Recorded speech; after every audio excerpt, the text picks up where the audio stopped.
201 million to 145 million years ago, Earth entered the Jurassic Period, a time when the planet experienced major natural changes. The climate was warmer and wetter across much of the world, allowing large forests to grow over wide areas. Huge dinosaurs lived on land alongside smaller dinosaurs, early mammals, and many kinds of reptiles. Flying reptiles and the first true birds moved through the skies, while giant marine reptiles, fish, and many other animals lived in the oceans. During this period, the supercontinent slowly began to break apart, changing the positions of the continents and seas.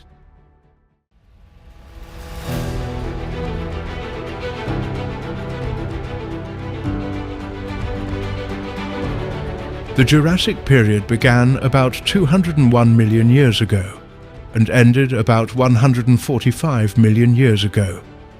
It was the middle period of the Mesozoic era.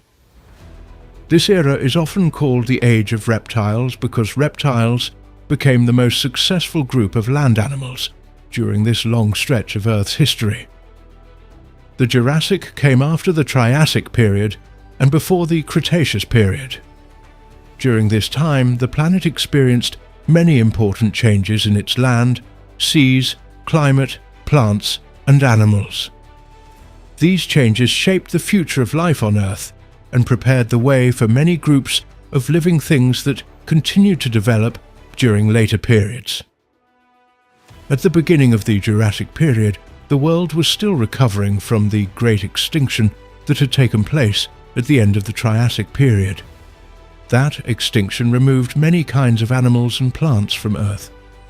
With many habitats left open, the surviving groups had new chances to spread into different environments. Over many millions of years, life became more varied and many new species appeared.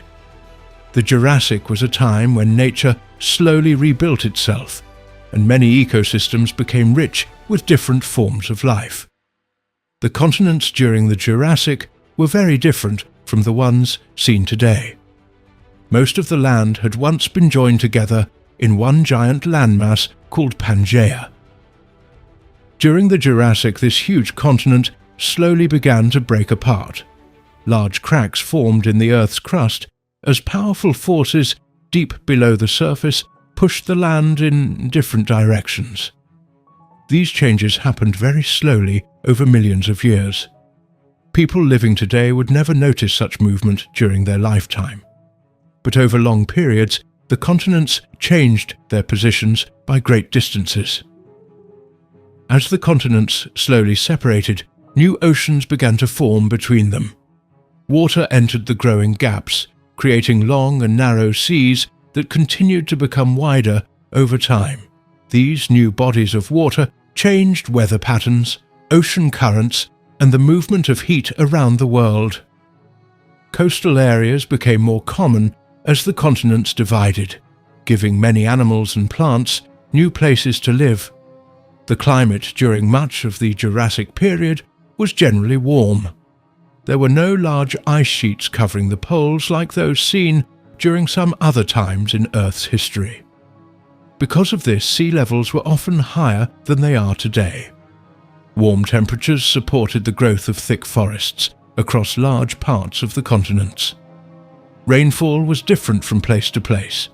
Some regions received heavy rain and supported rich plant life, while others remained much drier. Even in dry areas, many forms of life were able to survive by adapting to local conditions. The atmosphere also played an important part in supporting life. The air contained enough oxygen for animals to live and move across land, while carbon dioxide supported the growth of plants through photosynthesis. Plants use sunlight to produce food, releasing oxygen into the atmosphere. Forests and other green plants covered large areas of land and helped maintain healthy ecosystems. The Jurassic landscape included mountains, rivers, lakes, floodplains, forests, deserts, and coastal regions. Rivers carried water from higher ground into lakes and shallow seas. Floodplains were often covered with rich soil left behind after seasonal flooding. These fertile areas supported many kinds of plants that became food for plant-eating animals. Shallow seas covered parts of many continents, creating habitats filled with marine life. Plants became more widespread and diverse during the Jurassic. Forests covered large regions of the land. Conifers were among the most common trees. These trees produced seeds inside cones instead of flowers. Many species stayed green throughout the year and formed thick forests that stretched across great distances. Their strong trunks and branches provided shelter for many animals. Cycads were another important group of plants during this period. They had thick trunks with crowns of stiff leaves growing from the top. They were common in warm regions and were found in many Jurassic forests. Binetitales, another group of seed plants, were also widespread. These plants had structures that looked somewhat like flowers, although they were not true flowering plants. Ferns continued to grow in large numbers, especially in wet places near rivers, lakes, and swamps. They spread by releasing tiny spores instead of producing seeds. Horsetails also grew in damp areas, often forming dense patches along streams and wetlands.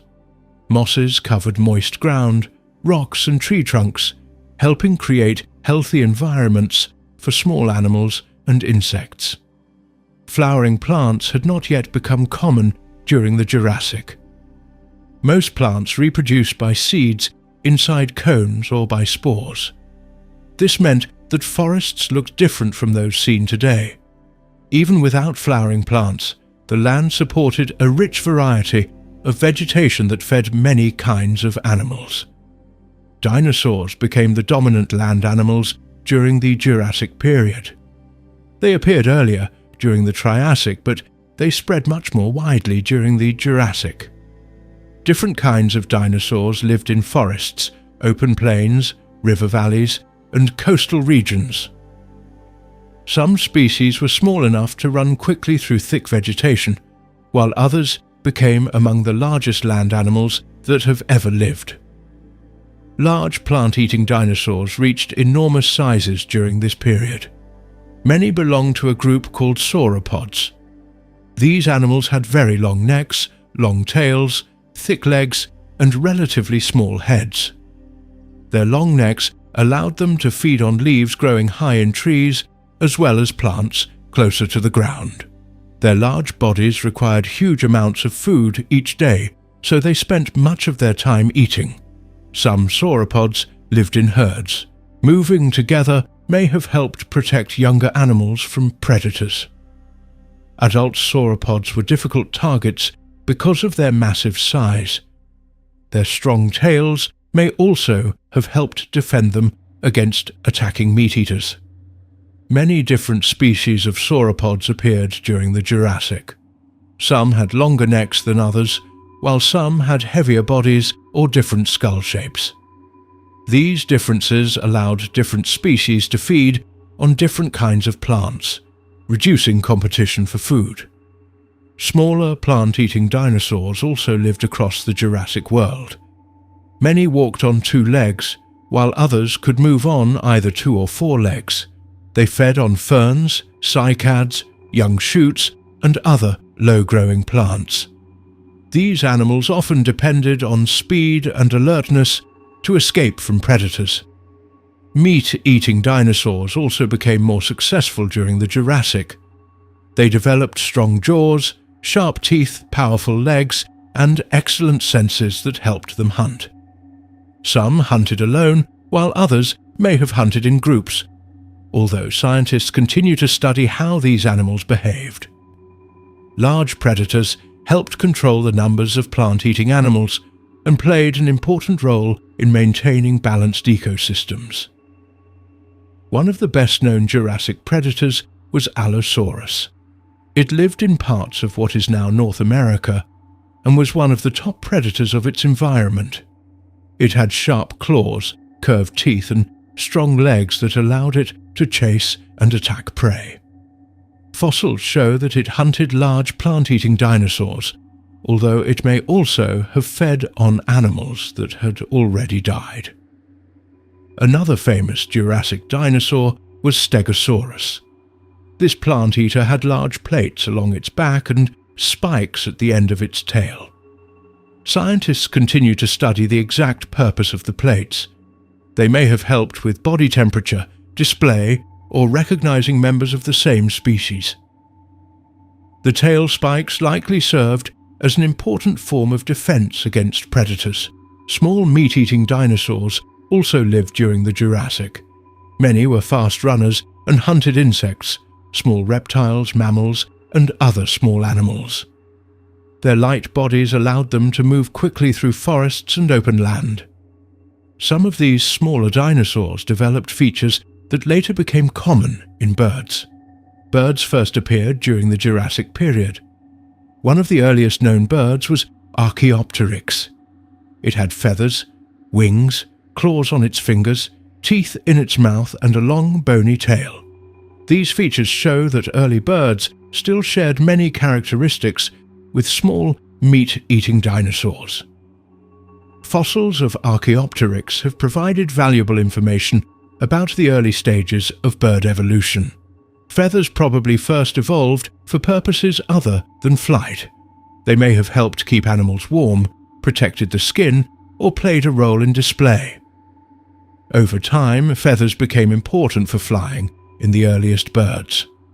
The appearance of birds added a new group of animals to Jurassic ecosystems, allowing life to expand into the skies in new ways. Mammals were already present during the Jurassic, although they remained small and were much less common than dinosaurs.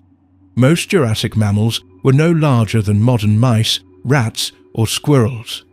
Many were active during the night, reducing contact with larger predators that hunted during the day. They fed on insects, seeds, fruits, and other small sources of food.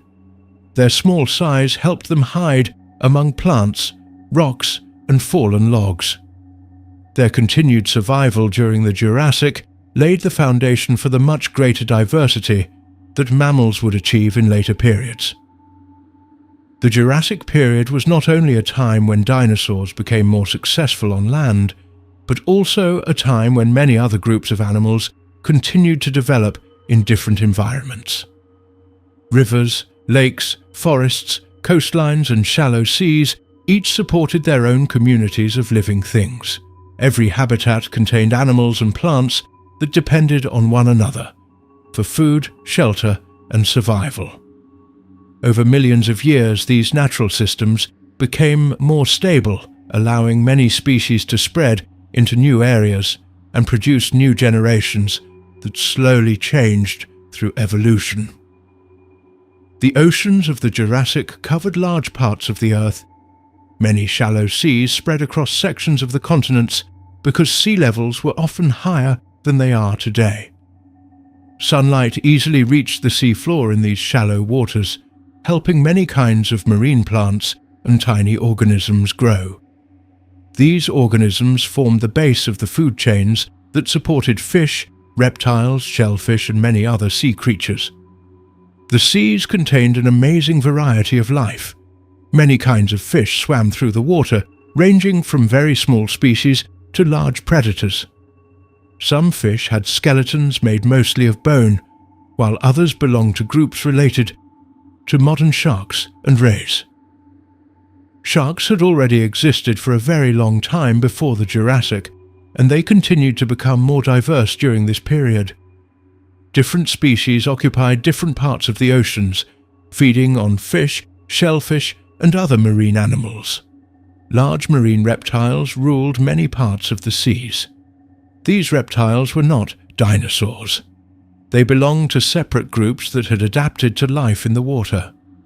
Their bodies became well suited for swimming, hunting, and diving beneath the surface. One important group was ichthyosaur. Ichthyosaurs had long bodies, powerful tails, and large eyes that allowed them to see well underwater. Many species hunted fish and squid-like animals. Their streamlined shape helped them swim quickly through the ocean. fossil discoveries show that some ichthyosaurs gave birth to live young instead of laying eggs on land.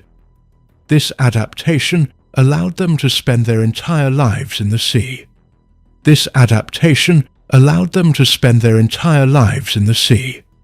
Another important group included the plesiosaur.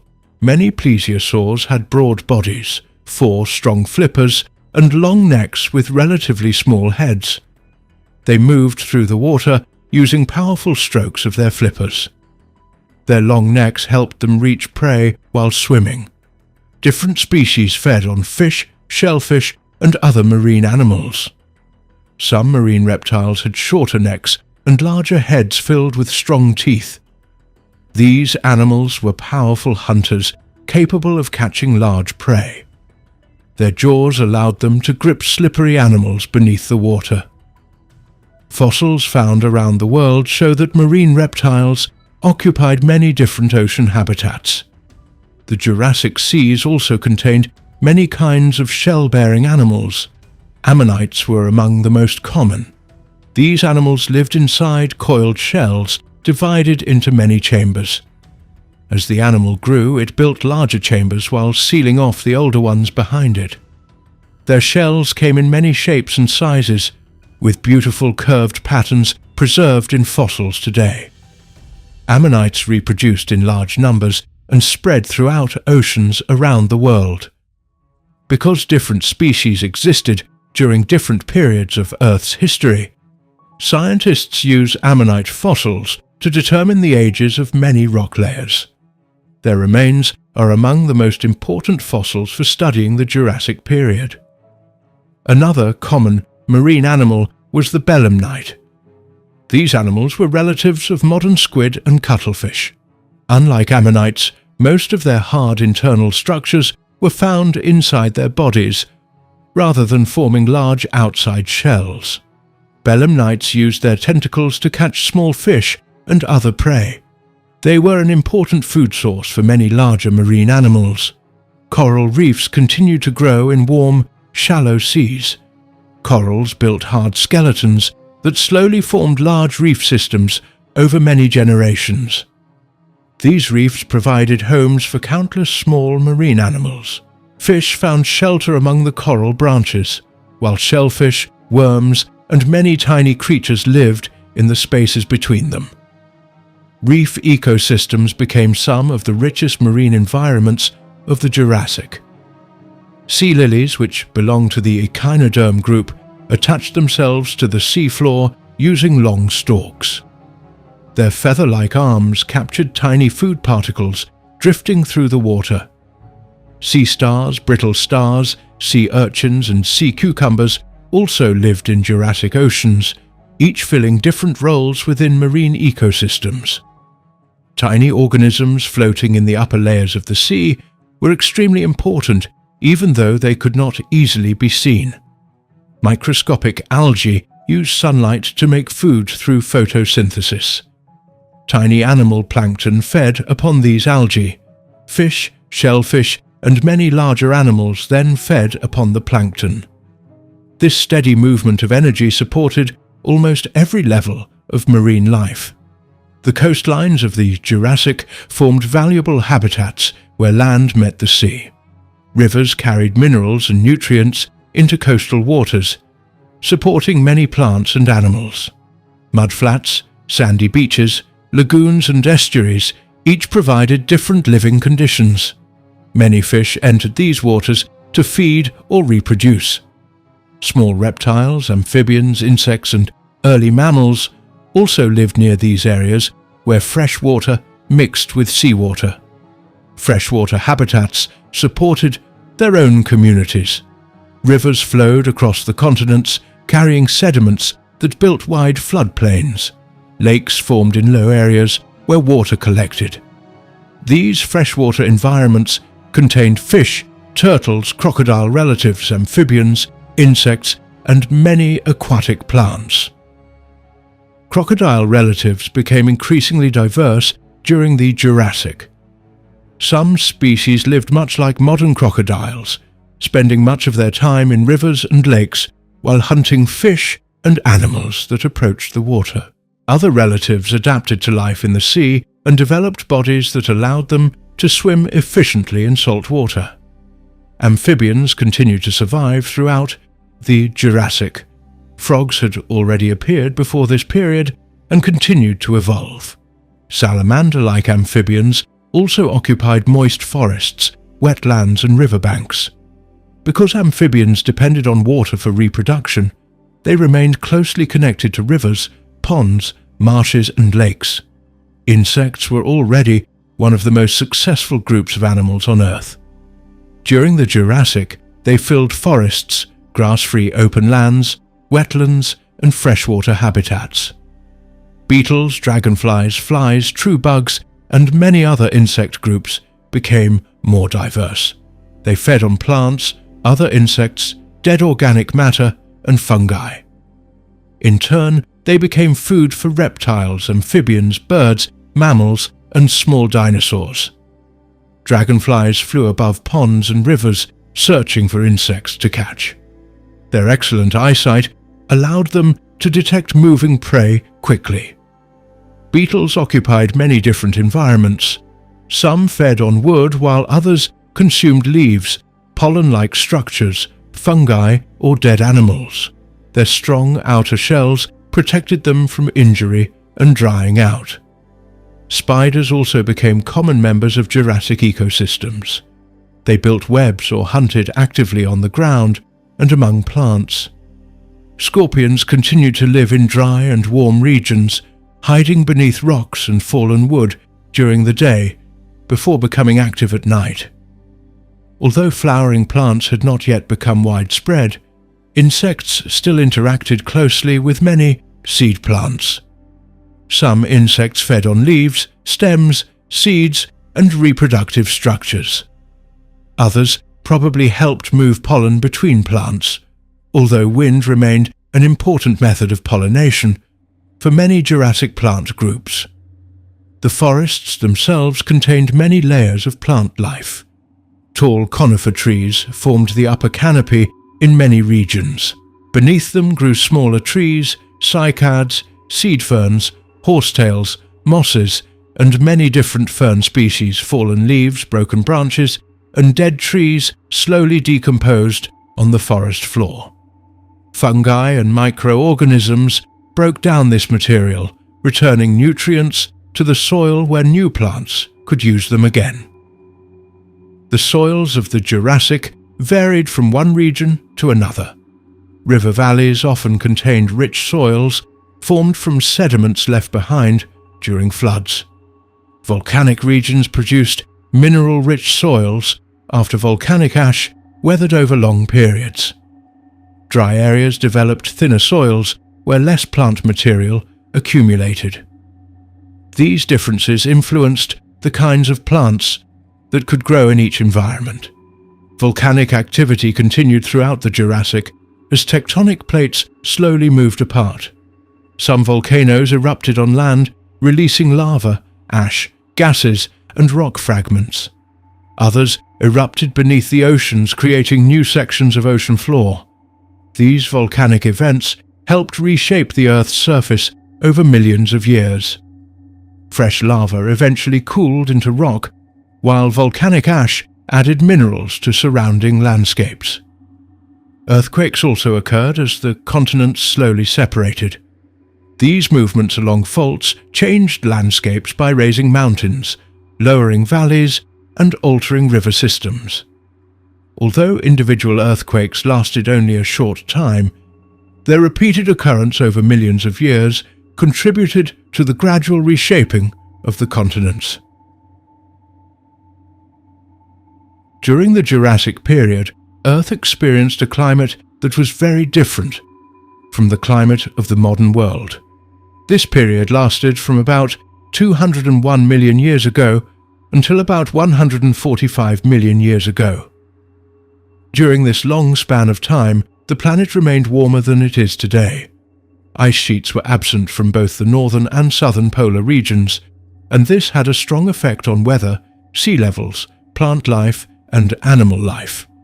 The warm conditions supported large forests, rich plant growth and many kinds of animals across much of the world. The climate during the Jurassic did not stay exactly the same from beginning to end.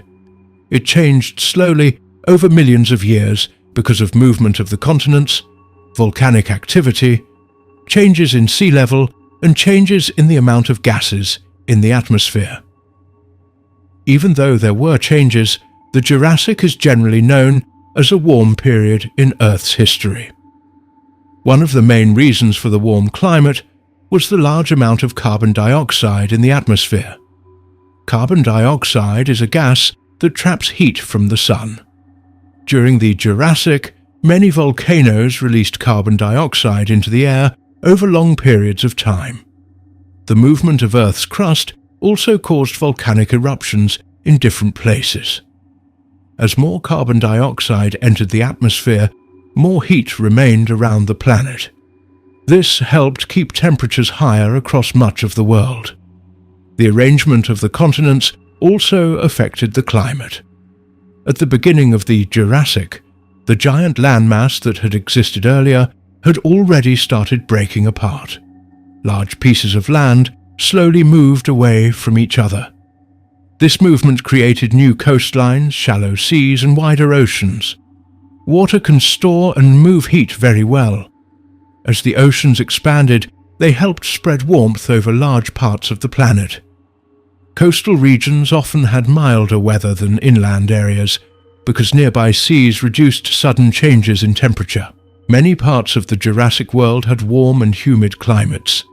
Rain fell regularly in these regions, allowing thick forests to grow. Ferns, cycads, conifers, horsetails, seed ferns, and many other plants covered large areas of land. Rivers, lakes, and wetlands supported rich ecosystems filled with insects, fish, amphibians, reptiles, and dinosaurs. The warm temperatures allowed plants to grow throughout much of the year, providing a steady food supply for many plant-eating animals. Not every place was wet. Some inland regions received much less rainfall. These areas developed dry climates with seasonal rain. In these places, plants had to survive longer periods without much water. Trees often grew farther apart, while shrubs and hardy plants became more common. Rivers in dry regions sometimes carried plenty of water during rainy seasons, but became much smaller during drier times. The weather during the Jurassic depended greatly on location. Areas close to the equator received the strongest sunlight throughout the year. Temperatures remained high and rainfall was often heavy. Warm air rose from these regions, forming clouds that produced frequent rain. Many tropical forests developed under these conditions. Thick plant growth created homes for countless animals. Regions farther from the equator remained warm but often experienced greater seasonal changes in rainfall. Wet and dry seasons became more noticeable. During wet seasons, rivers expanded, lakes filled with water, and plants grew rapidly. During dry seasons, some rivers became smaller, and many plants slowed their growth to conserve water. Even the polar regions were much warmer than they are today.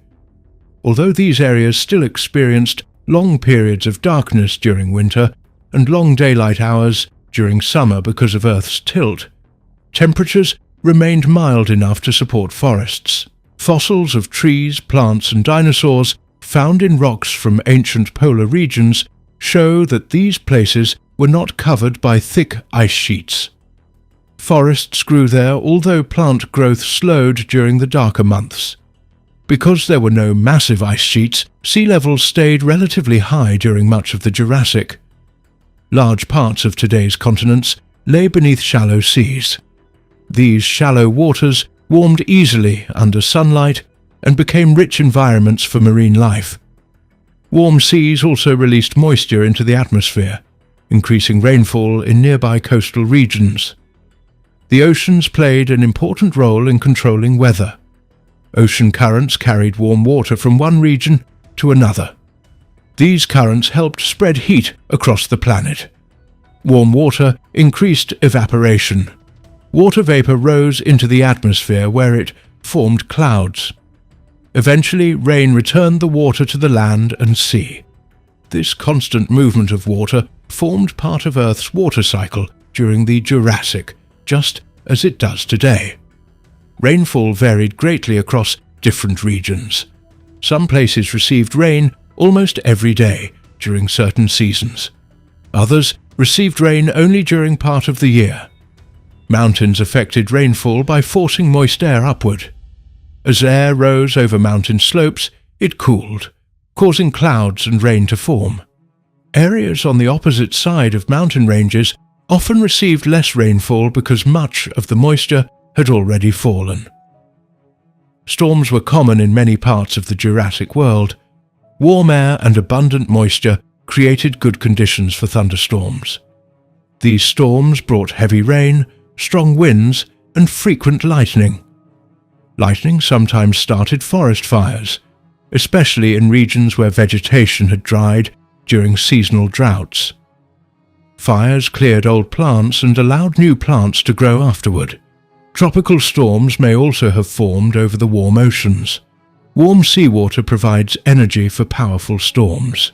Although scientists cannot directly observe Jurassic storms, the warm ocean temperatures suggest that strong tropical weather systems probably developed from time to time. These storms may have brought heavy rainfall and flooding to coastal areas. Flooding shaped many Jurassic landscapes. Rivers overflowed during periods of heavy rain, spreading water across wide flood plains. Floodwaters carried mud, sand, and small stones into lower areas. As floodwaters slowed down, these materials settled onto the ground, creating rich soils that supported dense plant life. Many river systems crossed the Jurassic continents. Some rivers flowed steadily throughout the year because they received regular rainfall. Others changed greatly with the seasons.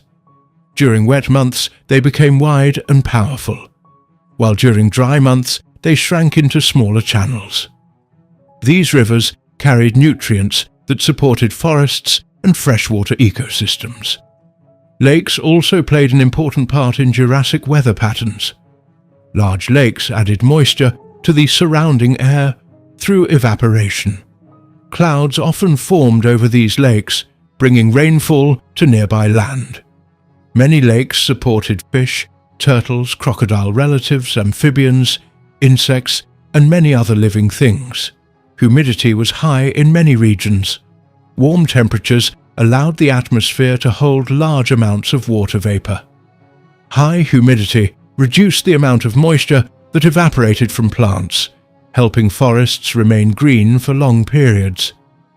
Humid conditions also supported mosses, ferns, and other plants that needed constant moisture. The atmosphere during the Jurassic was different from today's atmosphere in several ways. Carbon dioxide levels were generally higher than modern levels. Oxygen levels changed throughout the period, but remained high enough to support many forms of life. These gases influenced both climate and weather by affecting how heat moved through the atmosphere. Clouds formed in much the same way they do today. Water evaporated from oceans, lakes, rivers, and moist soil. Warm air carried the water vapor upward. As the air cooled, tiny water droplets formed clouds. When the droplets became large enough, they fell as rain. In colder mountain regions, some precipitation may have fallen as snow during winter, but permanent ice remained very limited. Seasonal weather patterns existed across the Jurassic world. Earth's rotation around the Sun and its tilted axis continued to produce changing seasons. However, because the overall climate remained warm, seasonal temperature differences were generally smaller in many places than they are today. Rainfall often showed greater seasonal variation than temperature. Spring-like conditions encouraged rapid plant growth. New leaves, stems, and reproductive structures appeared as temperatures remained favorable, and rainfall increased. Insects became active, and many animals took advantage of the growing supply of food. During warmer parts of the year, forests became especially dense. dinosaurs that fed on plants found abundant food. Huge sauropods moved through forests and open woodlands searching for fresh vegetation. Smaller plant-eating dinosaurs also depended on the steady growth of leaves, shoots, and seeds. Dry seasons placed pressure on plants and animals living in regions with less rainfall. Some plants reduced water loss through thick leaves or waxy surfaces. Others developed deep roots that reached underground water. Animals often gathered near rivers and lakes, where water remained available even during dry periods. Weather influenced the daily activities of Jurassic animals. Many reptiles became more active during warm daylight hours because their body temperature depended partly on the surrounding environment. Shade from forests, water sources, and changing weather conditions affected where animals spent their time. Wind patterns helped move heat and moisture around the planet. Warm air near the equator rose into the atmosphere and moved toward higher latitudes. Cooler air returned toward the equator near the surface. This circulation helped distribute energy around the globe. The exact wind patterns differed from those of today because the continents occupied different positions. The breakup of the ancient supercontinent affected these wind patterns. As oceans widened between the separating landmasses, new paths opened for moist air to travel inland. Coastal regions often received more rainfall than before because winds carried moisture from nearby seas. Mountain ranges also influenced local weather. Air cooled as it rose over mountains, producing clouds and rainfall.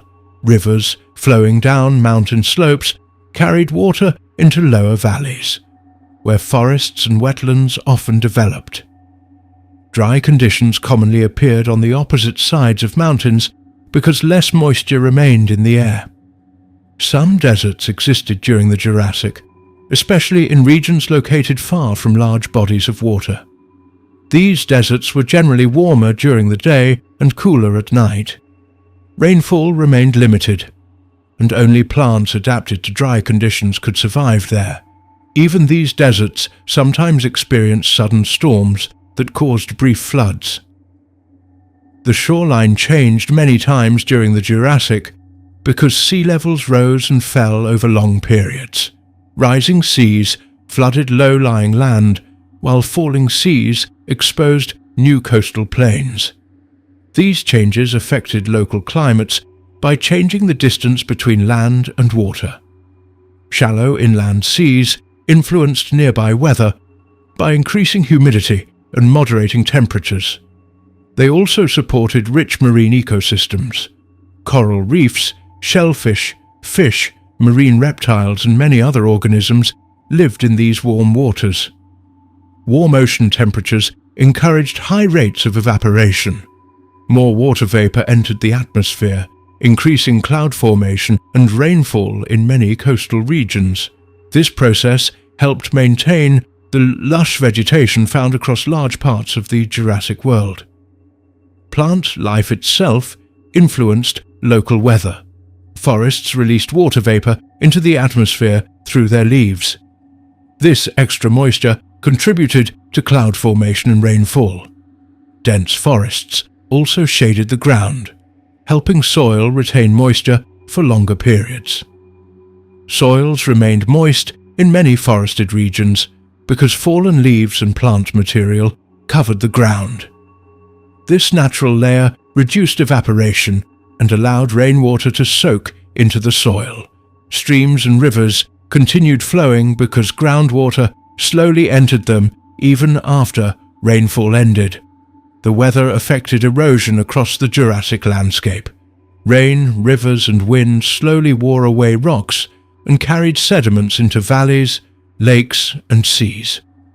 These sediments later became layers of rock that scientists study today to understand Jurassic environments. Volcanic eruptions sometimes changed the weather. For short periods, ash released into the atmosphere could block some sunlight, lowering temperatures locally or regionally for a limited time. At the same time, Volcanoes released carbon dioxide that contributed to long-term warming. Lava flows also created new landscapes that plants gradually colonized. Large volcanic regions may have influenced rainfall by changing local landforms and heating the surrounding air. Fresh volcanic soils often became fertile after weathering, supporting new plant growth once volcanic activity ended. Lightning during thunderstorms may have been frequent because warm, moist air created ideal conditions for strong storm clouds. Lightning could ignite dry vegetation, producing fires that changed local ecosystems. After fires, many plants grew back from surviving roots or seeds. The absence of large polar ice sheets meant that less sunlight was reflected back into space. More solar energy was absorbed by Earth's surface and oceans, helping maintain the warm global climate. Warm oceans stored enormous amounts of heat and slowly released it back into the atmosphere.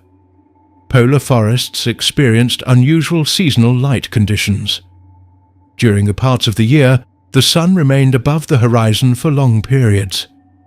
During other parts, darkness lasted much longer.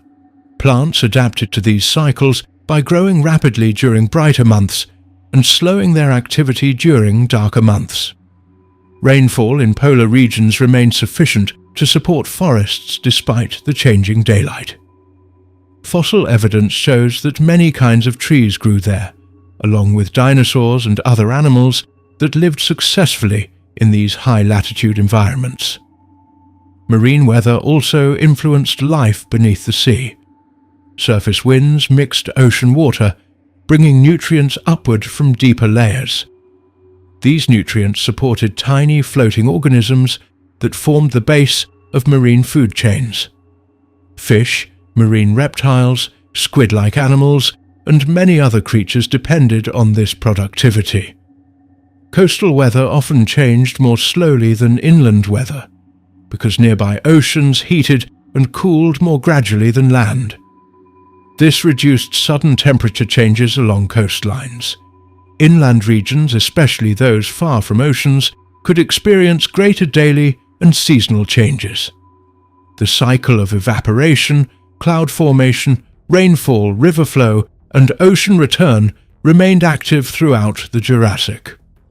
This water cycle constantly moved water between the atmosphere, land, rivers, lakes, groundwater, and oceans.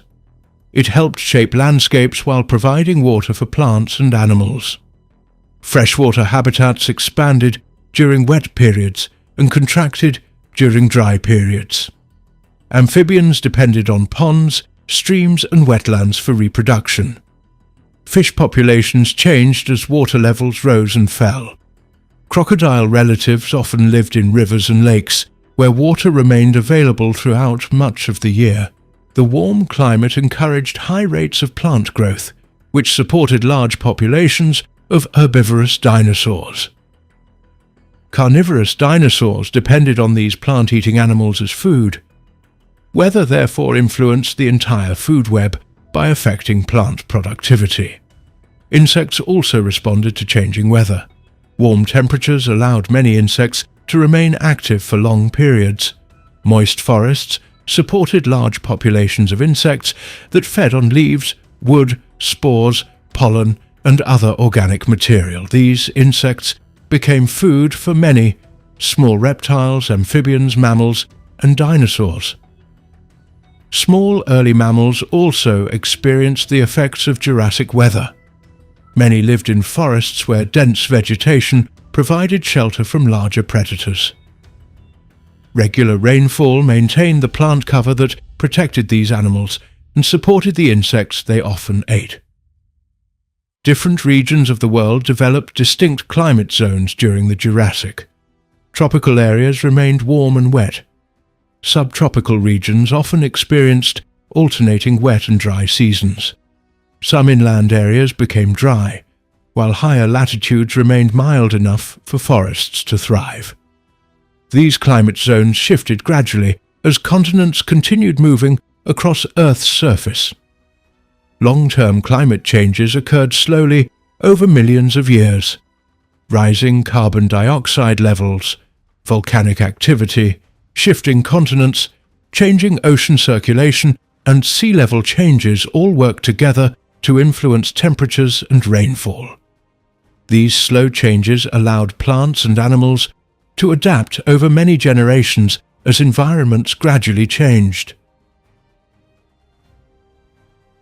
The Jurassic Period began about 201 million years ago, after the great extinction that marked the end of the Triassic Period. During the earlier part of the Triassic, the first dinosaurs had already appeared, but they formed only a small part of the animal life on Earth. Many other reptiles still lived across the land, and different groups competed for food, water, and places to live. When the extinction at the end of the Triassic removed many of these older groups, the dinosaurs gained new chances to spread into areas that had become empty. During the Jurassic Period, they grew in number, increased in size, and developed into many different kinds. They became the most successful large land animals of their time and lived across much of the world. Their rise happened over millions of years as the climate, land, plants, and other living things continued to change. At the beginning of the Jurassic Period, the continents were still joined together as one huge landmass known as Pangaea. Although this giant landmass had already started to break apart, many regions were still connected. Dinosaurs could move across wide areas without large oceans blocking their paths. This helped many groups spread over great distances. Over time, cracks formed in the land, and these cracks slowly became seas and oceans. Even while the continents slowly moved away from one another, dinosaurs had already reached many regions. As the land separated, groups that had once lived together became isolated. This allowed different kinds of dinosaurs to develop in different places over long periods. The climate during the Jurassic Period also helped dinosaurs spread across much of the land. Many parts of the world were warm throughout the year. There were no large ice sheets covering the poles. Rainfall differed from place to place, but many regions supported rich forests, river valleys, floodplains, and coastal areas. These environments provided food and shelter for many kinds of animals. Thick plant growth supported large plant-eating dinosaurs, while these plant-eaters became food for meat-eating dinosaurs. As forests expanded and fresh water remained available in many places, dinosaur populations continued to grow. Plants played an important part in the rise of dinosaurs. During the Jurassic Period, flowering plants had not yet appeared. Forests were filled with conifers, cycads, ginkgos, seed ferns, horsetails, mosses, and many kinds of ferns. These plants covered large areas of land and produced enough leaves, shoots, and stems to feed enormous numbers of plant-eating dinosaurs. Because food was available in many environments, different kinds of herbivorous dinosaurs could live in the same general region while feeding on different kinds of plants or at different heights above the ground. One of the most important groups to spread during the Jurassic Period was the long-necked sauropods. These giant plant-eaters became the largest land animals that had ever lived up to that time. Their bodies were supported by strong legs, while their long necks allowed them to reach leaves growing high above the ground as well as plants closer to the surface. Their long tails helped balance their bodies as they moved. Many sauropods lived in herds, although the size of these herds probably changed depending on food and water supplies. Fossils show that these animals lived across many parts of the world, including areas that are now found in North America, Europe, Africa, Asia, and South America. Early sauropods gradually developed into even larger forms during the Jurassic Period. Their bones became stronger, their necks became longer, and their bodies became heavier. Their lungs and breathing systems were also suited for supporting such enormous bodies. Scientists believe that air spaces inside many of their bones helped reduce body weight while still keeping the skeleton strong. This allowed some species to grow to very large sizes without becoming unable to move across the land. Many famous sauropods lived during this time. Diplodocus had a very long neck and an even longer tail. Brachiosaurus had longer front legs than back legs, giving its body a different shape from many other sauropods. Apatosaurus had a massive body, powerful legs, and a strong neck. Camarasaurus was another common plant-eater that lived in forests and floodplains. Each species had its own body shape, feeding habits, and preferred environment, allowing several kinds of large dinosaurs to live within the same regions. The spread of giant plant-eaters created many opportunities for meat-eating dinosaurs. Large predators followed herds of herbivores and hunted animals that were young, weak, injured, or separated from their groups. Hunting required strong muscles, sharp teeth, excellent senses, and quick movement. Jurassic predators developed many of these features over millions of years. Among the largest meat-eating dinosaurs of the Jurassic period was Allosaurus. This predator lived across much of what is now western North America. It had powerful jaws filled with sharp teeth that could tear flesh from its prey. Strong hind legs allowed it to move quickly when chasing animals, while shorter front arms carried sharp claws. Fossils suggest that Allosaurus hunted large plant-eaters whenever possible, although it probably also fed on animals that had already died when the chance appeared. Another important predator was Ceratosaurus. This dinosaur had a horn on its nose and rows of small bony bumps along parts of its body. It hunted smaller dinosaurs as well as larger prey whenever possible. Different meat-eating dinosaurs often lived in the same environments, with each species using different hunting methods or feeding on different animals. Smaller meat-eating dinosaurs also became common during the Jurassic period. These animals hunted small reptiles, early mammals, insects, amphibians, and young dinosaurs. Their smaller size allowed them to move through forests, thick plants, and narrow spaces that larger predators could not easily enter. Many had long legs for running and sharp claws for catching prey. Their success added even more variety to dinosaur life. Stegosaurs also became one of the most recognizable groups during the Jurassic period. These plant-eaters had rows of large plates running along their backs and tails armed with long spikes. Stegosaurus is the best-known member of this group. Its small head contained a simple brain compared with its large body, but it was well suited for feeding on low-growing plants. The tail spikes probably helped defend it against attacking predators. Fossils of stegosaurs have been found in several parts of the world, showing that they spread widely during the Jurassic. Many other plant-eating dinosaurs lived alongside the giant sauropods and stegosaurs. Some were small enough to move quickly through forests, feeding on ferns and other low plants. Others had medium-sized bodies and lived in groups that searched for food across wide areas.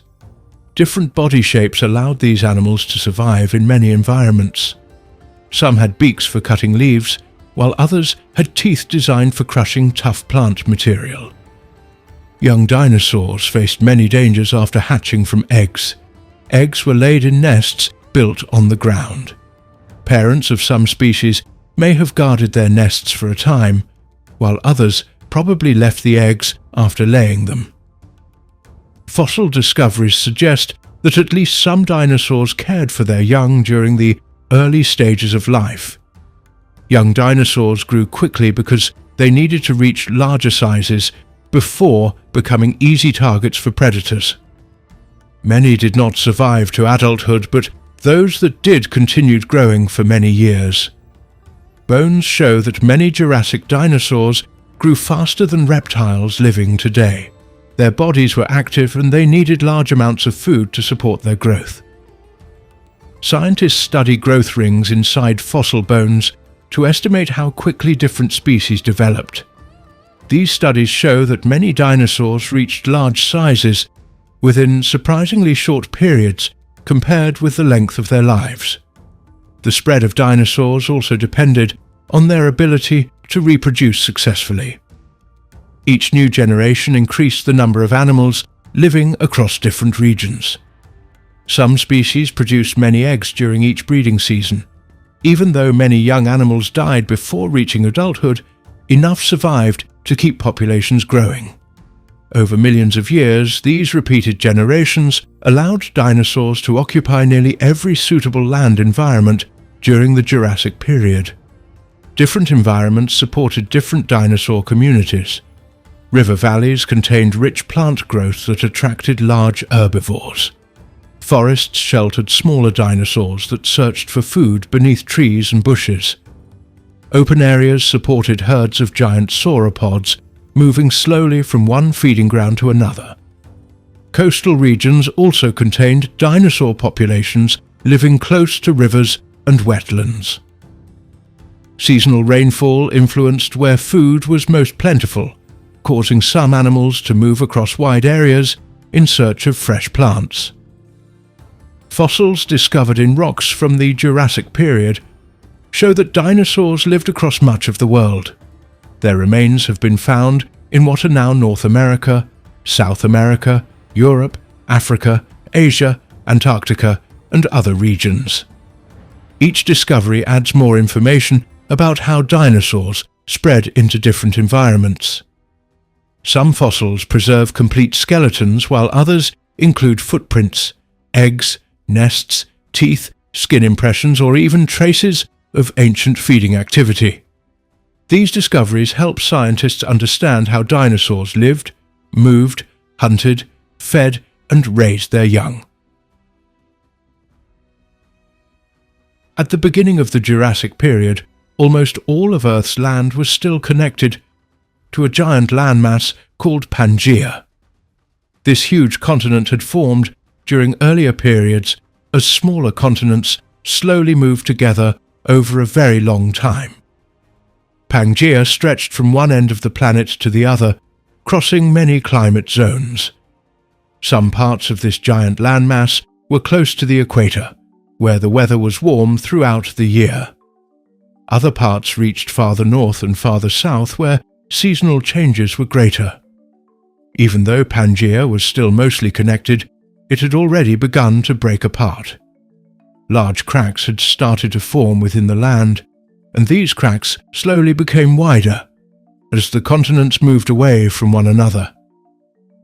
The movement of the continents happened because the outer shell of Earth is divided into large rocky plates. These plates float very slowly on the softer layer beneath them. The plates move only a few centimeters each year, but over millions of years this slow movement changes the shape of the world. During the Jurassic Period, the plates carrying the continents continued to move apart. This movement created new ocean floors, widened existing seas, and separated land that had once been connected. As Pangaea broke apart, it slowly divided into two very large landmasses. The northern part became known as Laurasia, while the southern part became known as Gondwana. These two enormous continents were separated by growing seas and ocean basins. Although they remained fairly close during the early Jurassic Period, the distance between them increased over time. Their separation changed the paths that animals could travel and allowed different groups of plants and animals to develop in different regions. Laurasia covered much of what is now North America, Europe, Greenland, and most of Asia, although the exact shapes and positions were different from those seen today. The land was joined together in ways that no longer exist. Wide lowlands, hills, rivers, lakes, forests, and shallow coastal plains covered much of this northern continent. Many dinosaurs, early mammals, reptiles, insects, and plants spread across these connected lands because there were few natural barriers to stop them. Gondwana formed the Great Southern Continent. It included the land that would later become South America, Africa, Antarctica, Australia, the Indian subcontinent, Madagascar, and several smaller pieces of land. During the Jurassic period, these regions were still joined together, although deep cracks and fault lines showed that separation had already begun. Over many millions of years, these cracks widened until the different continents slowly drifted apart. The growing space between Laurasia and Gondwana became an important part of the world's geography. Water gradually filled the low areas between the separating continents. This process formed new seas and helped create the early stages of what would later become larger ocean basins. As the continents moved farther apart, new ocean crust formed beneath the water. Hot molten rock rose from deep inside Earth and cooled to form fresh ocean floor. This process continued throughout the Jurassic period and shaped much of the changing landscape. One of the most important bodies of water during the Jurassic period was the Tethys Ocean. This warm ocean stretched between Laurasia to the north and Gondwana to the south. It covered a very large area and connected different parts of the ancient world. The Tethys Ocean contained warm, shallow waters along many coastlines. These shallow seas supported rich communities of marine life. Coral reefs grew in many places, while shellfish, sea lilies, ammonites, fish, marine reptiles, and countless tiny sea organisms lived in its waters.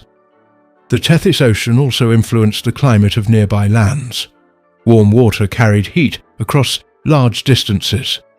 Moist air rising from the ocean brought rainfall to coastal regions. Rivers flowing into the sea carried sediments that built broad coastal plains and shallow seabeds. These sediments later hardened into rocks that preserve many Jurassic fossils discovered today. Another major ocean during the Jurassic period was the Pangaea Ocean. This enormous body of water surrounded much of the world's land. It was the largest ocean on Earth at that time. Pangaea covered such a vast area that weather systems forming above it influenced climates across the planet. Large waves, ocean currents, storms, and changing water temperatures affected marine life living far from the continents as well as along their shores. Within Pangaea, many different environments existed. Some areas contained warm tropical waters filled with abundant life. Other regions were cooler and supported different kinds of sea creatures. The open ocean contained swimming reptiles, fish, sharks, squid-like animals, and many tiny drifting organisms.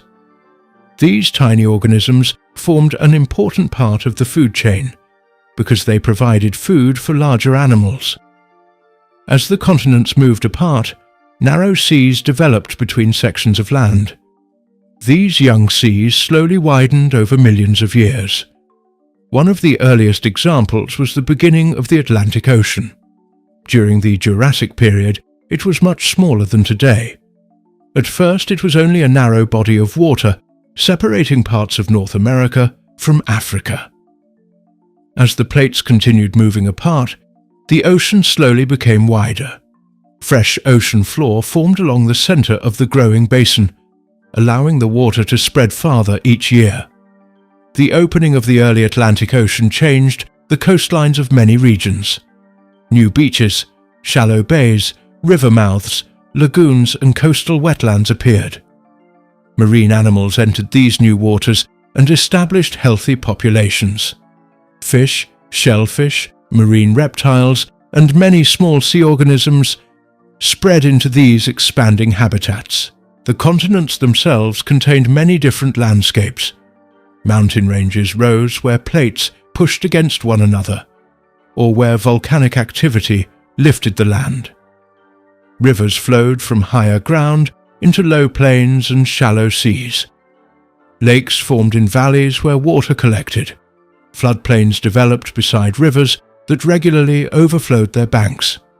Forests covered large areas with tall conifers, cycads, ginkgos, ferns, horsetails, and many other plants suited to the warm Jurassic climate. Large inland areas were often drier than coastal regions because they were farther from sources of ocean moisture. Rainfall varied from place to place depending on local geography, wind direction, nearby mountains and ocean currents. Some regions experienced heavy seasonal rainfall, while others remained dry for long periods. These differences created a wide variety of habitats across the continents. Volcanic activity remained important during the Jurassic period. In places where continents were pulling apart, molten rock rose toward the surface. Some volcanoes erupted on land, while others formed beneath the sea. Lava flows covered parts of the landscape and later became solid rock. Ash from eruptions spread over nearby regions and sometimes settled into lakes and seas. Layers of volcanic ash preserved within rocks helped scientists determine the ages of many Jurassic formations. Earthquakes also occurred as the continents shifted. Faults formed where rocks cracked and moved. Some valleys developed because large blocks of land dropped between faults. Water later filled many of these low areas, creating lakes or shallow seas. These changing landscapes influenced where plants and animals could live. Much of Europe during the Jurassic period consisted of islands, shallow seas, and low coastal plains rather than one large connected landmass. Rising and falling sea levels regularly changed the appearance of the region. At times, shallow seas covered wide areas. Later, the water retreated, exposing new land where plants quickly spread. Dinosaurs crossed some of these areas when land bridges connected neighboring islands or coastal plains. North America was also different from its present shape. Parts of the continent lay beneath shallow inland seas, while other areas contained forests, rivers, lakes, and floodplains. The western part experienced volcanic activity and mountain building in some regions. Large dinosaur populations lived across these varied environments. Fossils from North America show that many kinds of plant-eating and meat-eating dinosaurs shared these habitats. Africa remained joined to South America for much of the Jurassic period. Rivers crossed the broad landmass, carrying sediments into coastal waters. Forests covered wetter regions, while drier environments developed farther inland. Dinosaurs moved freely across the connected lands because no ocean separated the two future continents. South America supported many river systems, forests, floodplains, and coastal environments. Its connection with Africa allowed animals and plants to spread across both regions. Similar dinosaur fossils found on both continents provide strong evidence that these lands were once united. The Indian subcontinent remained attached to Gondwana during the Jurassic period. It occupied a position much farther south than it does today. Dense forests, rivers, lakes, and coastal plains supported many forms of life. Much later, India separated from Gondwana and began its long movement toward Asia. Australia also formed part of Gondwana. It remained connected with Antarctica throughout the Jurassic period. Although these lands were joined, they experienced climates that were generally milder than those found in the same regions today because Earth's overall climate was warmer. Forests extended across many parts of these southern lands, supporting dinosaurs, reptiles, insects, and early mammals. Antarctica during the Jurassic period did not contain the thick ice sheets that cover it today. Instead, much of the land supported forests, rivers, lakes, and a variety of plants. Dinosaurs and other animals lived there because temperatures were much warmer than modern Antarctic conditions. Greenland remained connected to neighboring landmasses during much of the Jurassic period. It had forests and rivers instead of permanent ice. Plant fossils discovered there show that warm conditions reached regions that are now extremely cold. The coastlines of the Jurassic world changed many times because sea levels rose and fell over long periods. When sea levels rose, seawater spread across low-lying land, creating broad, shallow seas. When sea levels fell, more land became exposed. Rivers cut new channels across these areas, and plants quickly spread across the fresh ground. These repeated changes produced many different layers of rock that preserve evidence of changing environments. Shallow seas were among the richest habitats of the Jurassic world. Sunlight reached the sea floor in these relatively shallow waters, allowing algae and other small plants to grow. These plants supported many animals, including shellfish, sea urchins, sea stars, fish, marine reptiles, and countless tiny organisms. Coral reefs developed in warm, clear waters, providing shelter for many species. The ocean floor itself continued to change throughout the Jurassic Period. New crust formed where plates separated, while older ocean crust slowly sank back into Earth's interior at other plate boundaries. This constant recycling of the ocean floor changed the size and shape of ocean basins over millions of years. Much of the ocean floor from the Jurassic Period no longer exists because it has been destroyed through this natural process. Ocean currents flowed through the growing seas and oceans, moving warm and cooler water from one region to another. These currents helped spread nutrients needed by marine life. They also influenced rainfall patterns over nearby continents. Areas receiving warm, moist air often supported thick forests, while regions receiving less rainfall developed more open vegetation. River systems played an important role in connecting land and sea. Rain falling on mountains and hills flowed into streams that joined larger rivers. These rivers carried sand, mud, and small stones toward the oceans. As river water slowed near the coast, much of this material settled onto the sea floor. Over millions of years, these sediments formed thick layers that later became sandstone, shale, and limestone. Large river deltas developed where rivers entered shallow seas. These areas supported many kinds of plants and animals because fresh water mixed with seawater. Fish, reptiles, insects, and amphibians lived in these rich environments, while dinosaurs often visited riverbanks in search of food and water. Many lakes also existed across the continents. Some formed in valleys, created by faults. Others occupied low plains where water collected. Lakes supported fish, amphibians, insects, freshwater shellfish, and many kinds of plants. Fine mud settling at the bottom of lakes sometimes preserved delicate fossils of leaves, insects, feathers, and small animals. The movement of the continents affected the spread of living things. While land remained connected, animals could move freely across large regions. As oceans widened, populations became separated. Over many generations, these isolated groups slowly changed, leading to the appearance of new species. The changing geography therefore played an important role in the history of life during the Jurassic Period. Dinosaurs spread across many continents because land connections still existed between large regions. Long-necked plant-eating dinosaurs travelled across broad floodplains and forests.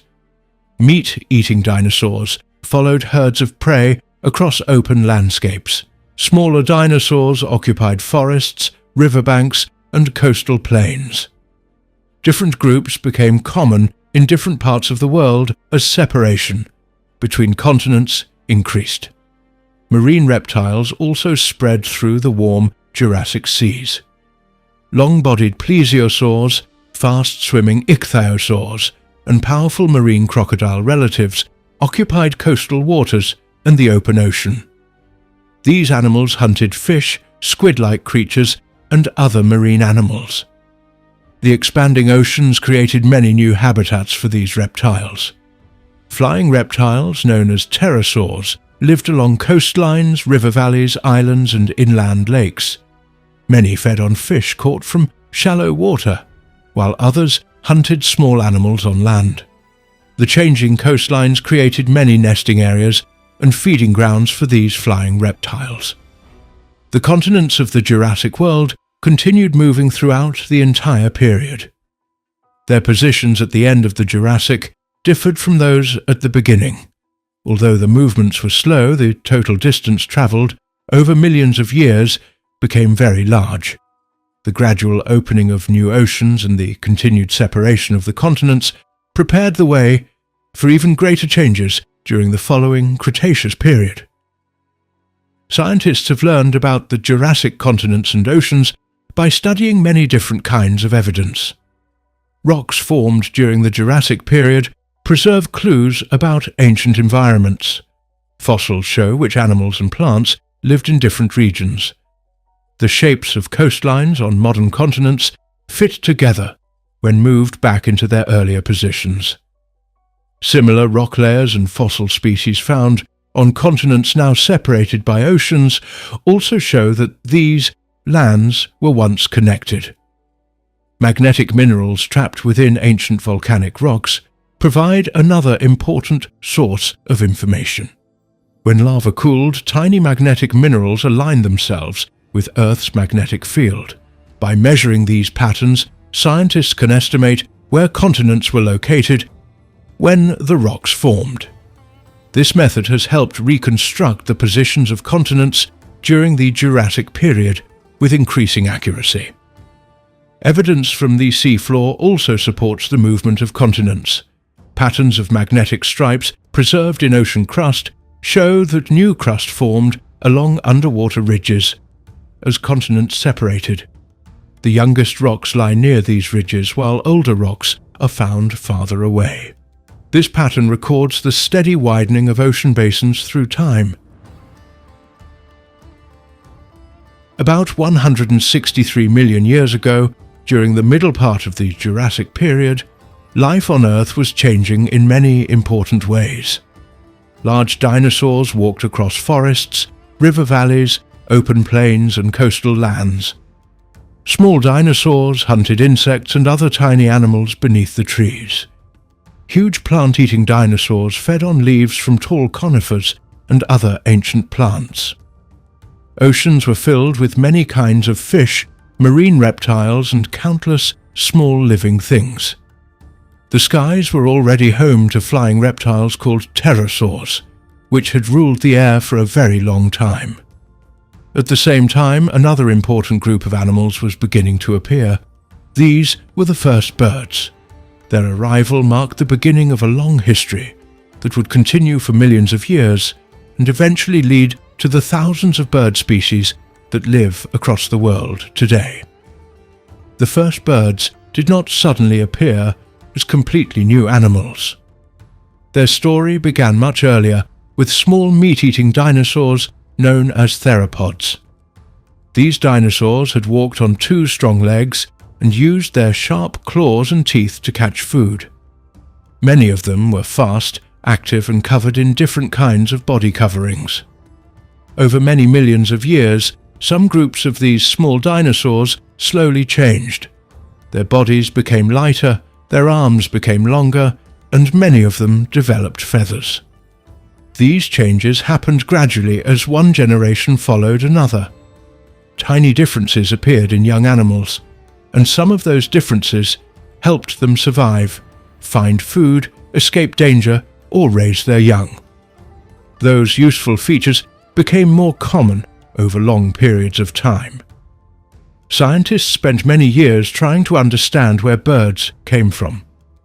Early researchers noticed that birds shared many body features with reptiles, while others saw important similarities with dinosaurs.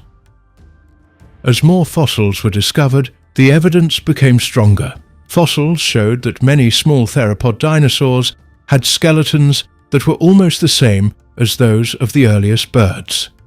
Their hips, legs, feet, shoulders and hands shared many important features. Even the wishbone, which is found in modern birds, was present in many of these dinosaurs.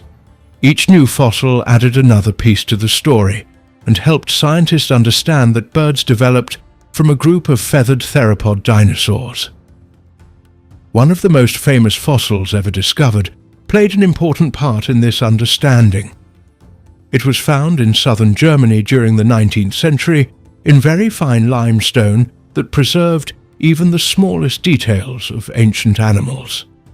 This fossil belonged to an early bird called Archaeopteryx. The skeleton showed a mixture of features. It had feathers like modern birds, but it also had teeth inside its jaws instead of a beak without teeth. It had a long bony tail instead of the short tail seen in living birds. Its fingers remained separate and carried sharp claws.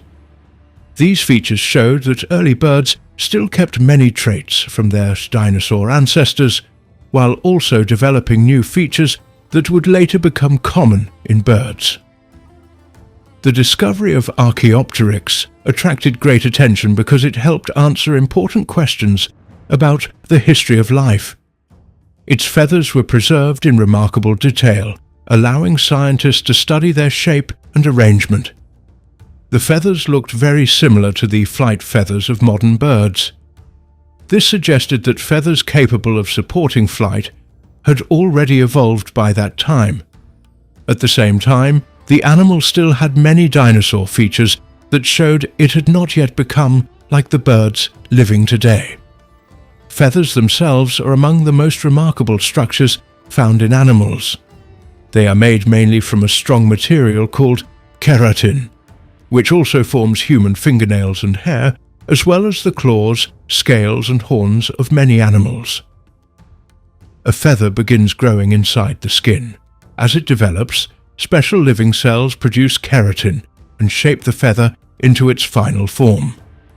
When the feather is fully grown, most of its cells are no longer alive, but the feather remains strong, light, and flexible. Scientists once believed that feathers first appeared only when animals began flying. Fossils discovered during the past several decades changed this idea. Many small dinosaurs that could not fly were found with feathers or feather-like coverings. Some had simple, hair-like filaments covering much of their bodies. Others had branching feathers that looked more complex. Some possessed long feathers on their arms, tails, or legs.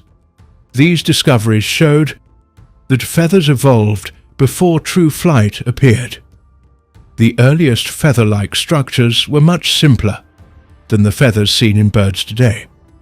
They may have looked like thin, hollow strands growing from the skin. These simple coverings probably helped keep the body warm by trapping a layer of air close to the skin.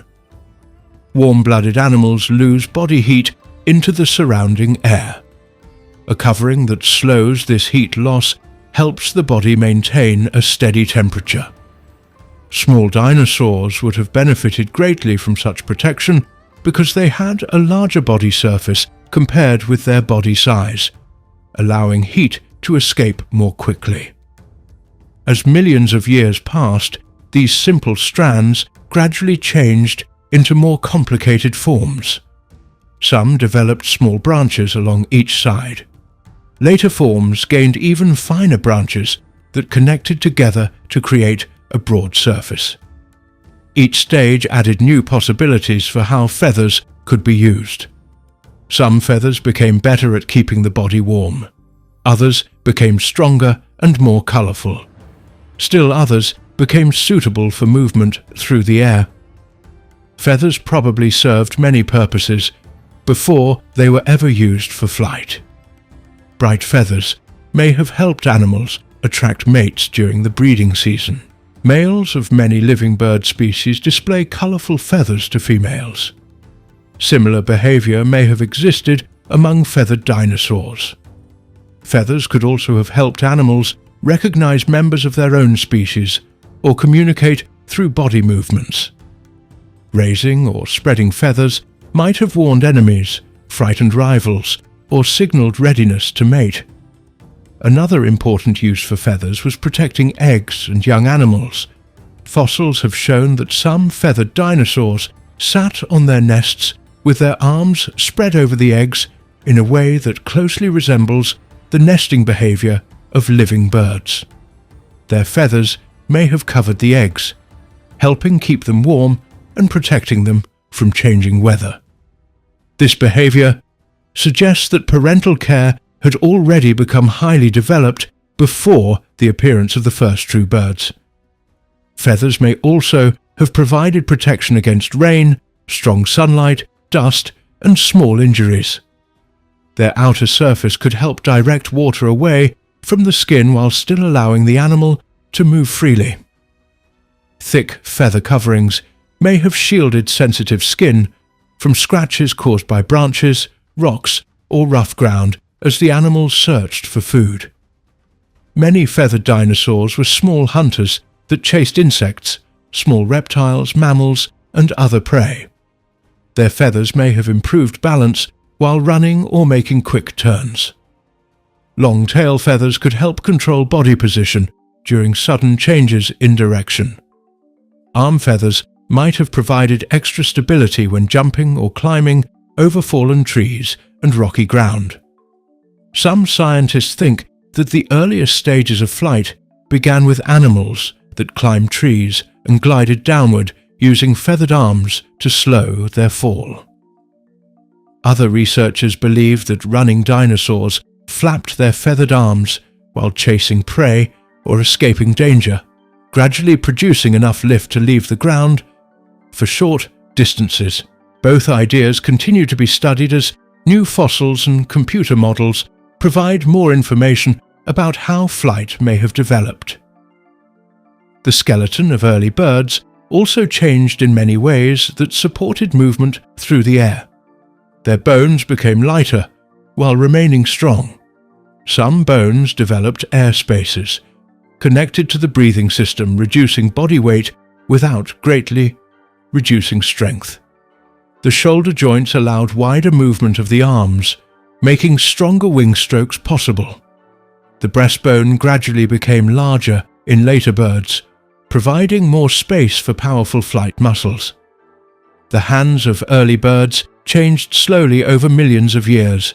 Their fingers became shorter and some bones fused together, creating a stronger framework for supporting feathers during flight.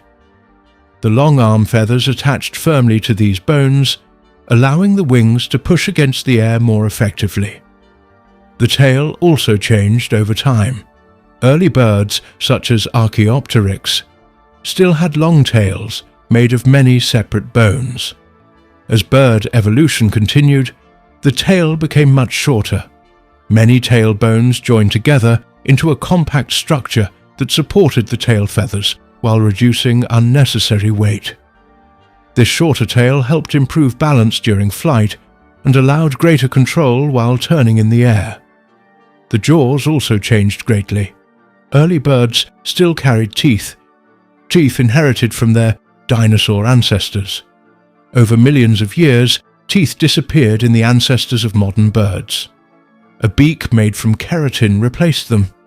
Different beak shapes later evolved for feeding on seeds, fruit, insects, fish, meat, nectar, and many other food sources. Removing heavy teeth also reduced the weight of the head, making flight more efficient. The breathing system of birds became one of the most effective systems found among living animals. Air moves through a series of air sacs connected to the lungs, allowing a steady flow of fresh air during both breathing in and breathing out. Evidence suggests that many theropod dinosaurs already possessed parts of this advanced breathing system before the first birds evolved. Air-filled spaces preserved inside fossil bones support this idea and show that efficient breathing developed before full-powered flight became common. The eyes of early birds were probably very important for survival. Good eyesight helped them find food, avoid danger, judge distances, and move safely through forests.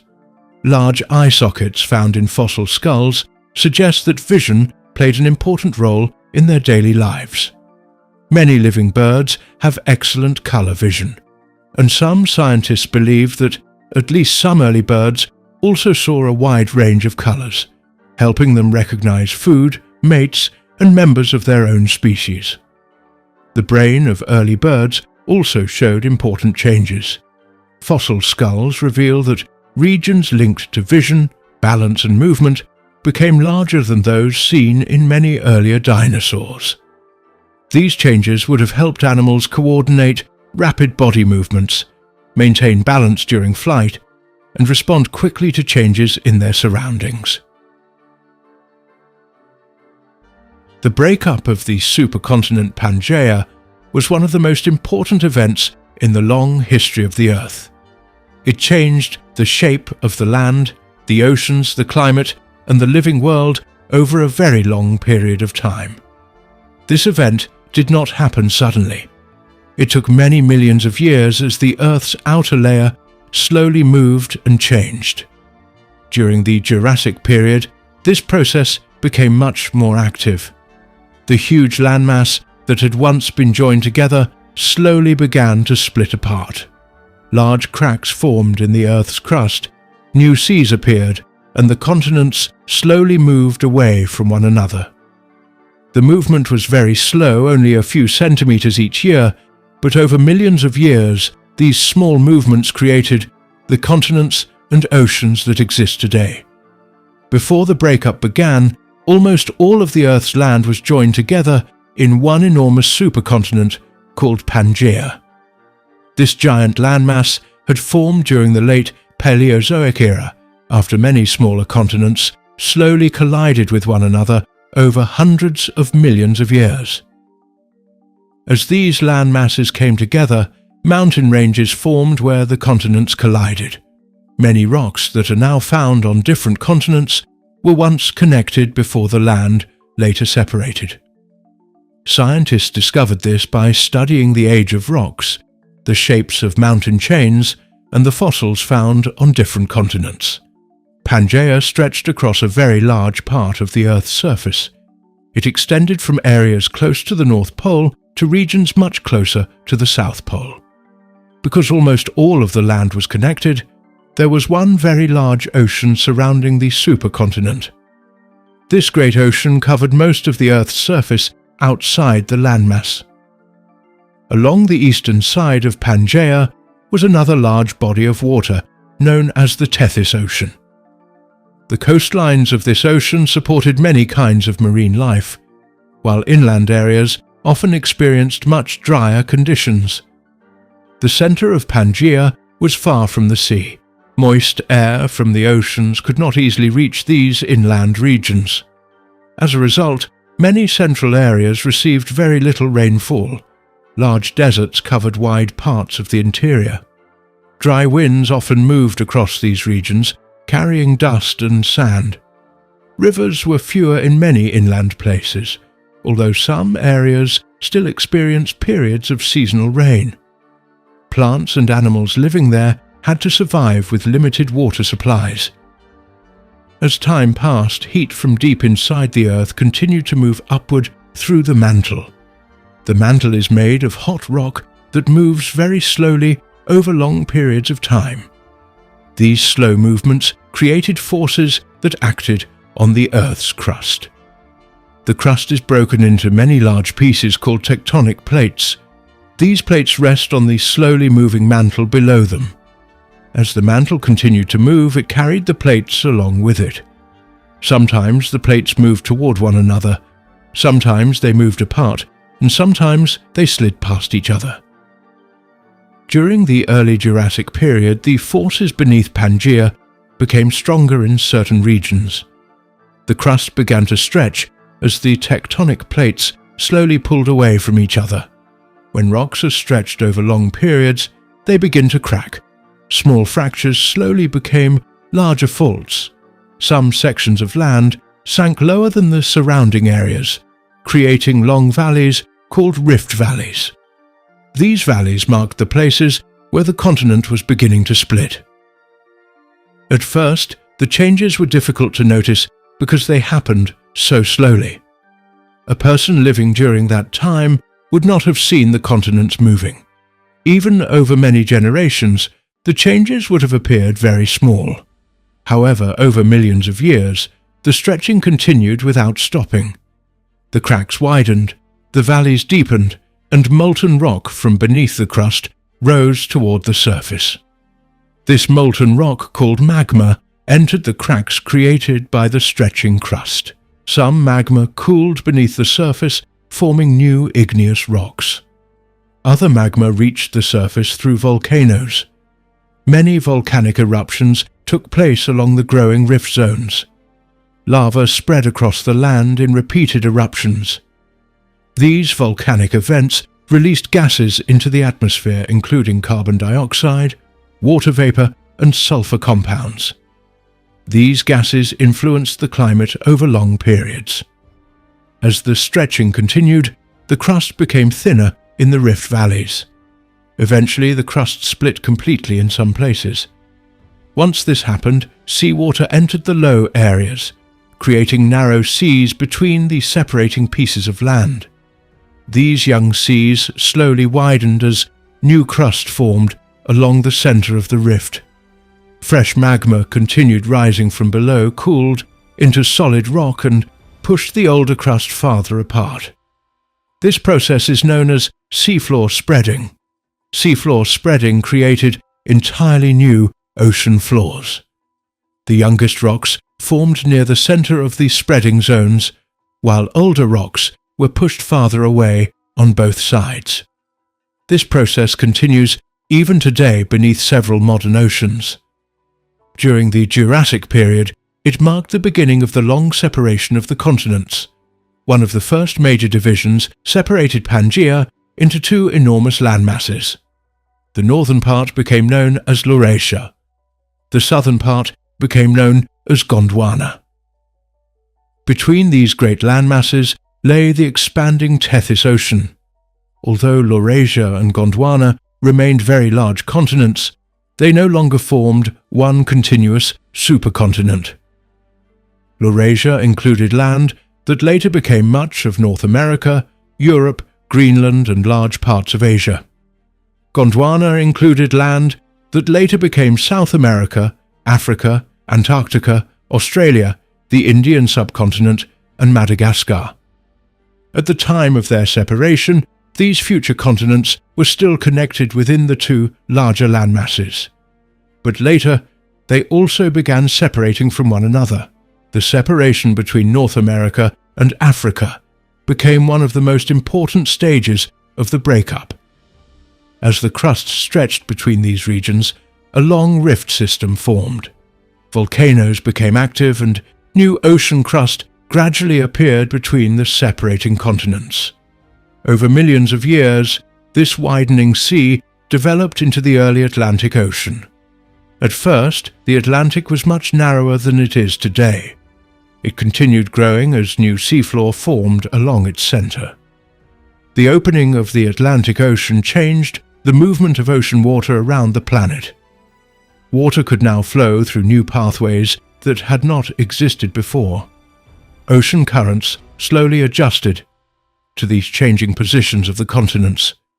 These changes affected the movement of heat through the oceans and influenced rainfall patterns across different regions. Africa remained connected to South America for much of the Jurassic Period, although the forces pulling them apart were already developing. Cracks slowly appeared in the crust, preparing the way for their later separation during the following geological periods. India also remained attached to Gondwana, together with Antarctica and Australia. Madagascar stayed connected to Africa during much of this time before later separating. The growing oceans created many new coastlines. Areas that had once been deep inside the continent now became closer to the sea. Moist air reached these new coastal regions more easily than before. Rainfall increased in many places that had once been much drier. Rivers became larger in some regions, carrying sand, mud, and minerals into shallow seas. These sediments slowly formed thick layers that later hardened into sedimentary rock. Shallow seas expanded across many low-lying regions near the edges of the continents. These warm waters became rich environments for marine organisms. Coral reefs developed in suitable coastal waters where sunlight reached the sea floor. Shellfish, ammonites, marine reptiles, fish, and many other forms of life thrived in these habitats. The growing coastlines created many different environments that supported increasing biological diversity. The movement of the continents also affected the climate in many ways. As the large continuous landmass broke apart, more coastline became exposed to the oceans. The influence of seawater spread farther inland. Temperatures became more moderate in many coastal regions because nearby oceans helped reduce extreme seasonal changes. Areas that had once experienced long dry conditions gradually became wetter as moist ocean air travelled farther inland. The atmosphere during the Jurassic Period contained higher levels of carbon dioxide than today. Volcanic activity associated with the breakup of Pangaea released large amounts of this gas into the atmosphere. Carbon dioxide helped trap heat, contributing to generally warm global temperatures. Polar regions were warmer than they are today, and permanent ice sheets were largely absent. Forests grew across many high-latitude regions that are now much colder. The warm climate encouraged the growth of rich plant life across much of the world. Forests expanded into newly favourable environments. Conifers became especially common. Ferns, cycads, ginkgos, horsetails, seed ferns, and many other plants covered wide areas of land. These plants provided food and shelter for numerous animals living across the changing continents. As the continents slowly drifted apart, populations of animals that had once lived together became separated by growing seas. Over long periods, these isolated populations gradually followed different paths of evolution. Small differences accumulated from one generation to the next. Eventually, new species appeared in different regions because groups were no longer able to mix freely with one another. Dinosaurs spread widely across both Laurasia and Gondwana during the Jurassic Period. Some species occupied large areas before the continents became more separated. As oceans widened, different dinosaur groups developed in different regions. Fossils found today help scientists understand where these animals lived and how the continents were connected in the past. The continued movement of the continents during the Jurassic Period slowly changed the places where animals and plants lived. The growing seas formed natural barriers that prevented many land animals from moving freely between different regions. At the same time, new coastlines, islands, river systems, lakes, and shallow seas created many different environments. Each environment offered its own conditions for living things. Over many millions of years, these changing conditions helped create new groups of plants and animals that became better suited to the areas where they lived. Many dinosaur groups were already well established by the beginning of the Jurassic Period. Long-necked plant-eating dinosaurs spread across large areas where forests and other vegetation were plentiful. These giant animals needed enormous amounts of food each day. The expanding forests that developed as climates became wetter in many regions helped support their large populations. Thick forests of conifers, tall tree ferns, cycads, and many other plants covered wide stretches of land near rivers and coastal plains. Large meat-eating dinosaurs also lived across many parts of the separating continents. These hunters followed the herds of plant-eating dinosaurs, finding food wherever large animals gathered. Different meat-eating species became common in different regions as the continents slowly drifted farther apart. Fossils discovered on separate continents often show that some closely related dinosaur groups once lived across connected land before the oceans widened between them. Smaller dinosaurs also became more widespread. Some lived in forests where they searched for insects, small reptiles and plants. Others preferred open areas near rivers or lakes. Their smaller size allowed them to move through thick vegetation more easily than many of the larger dinosaurs.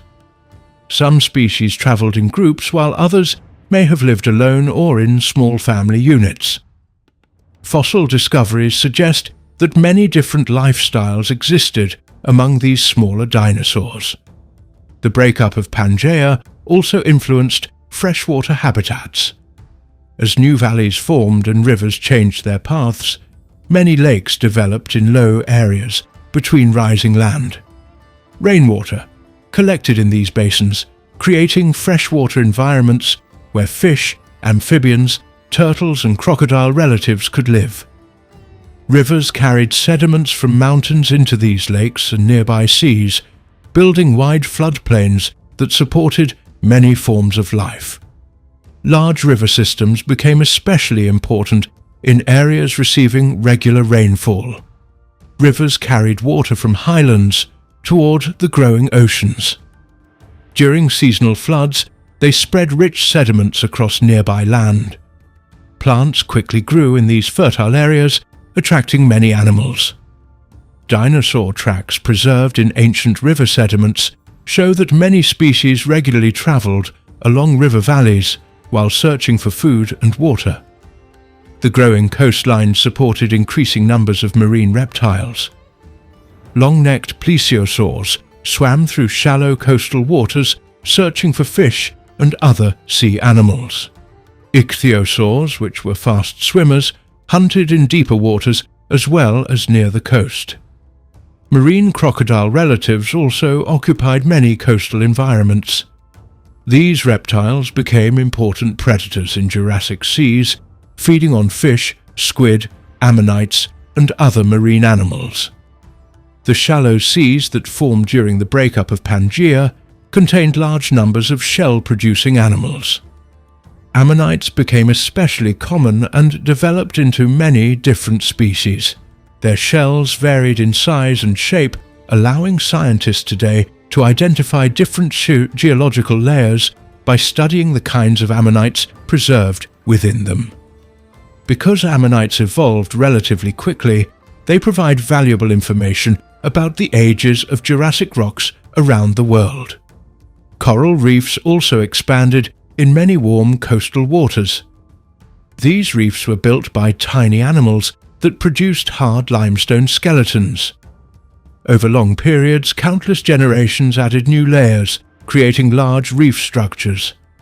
Many fish, shellfish, sea lilies, sea urchins, sponges and other marine animals lived among these reefs. The reefs became some of the richest marine environments during the Jurassic Period. As the continents continued moving, mountain building also took place in several regions. Although the breakup mainly involved continents pulling apart, plate movements elsewhere caused collisions that pushed land upward.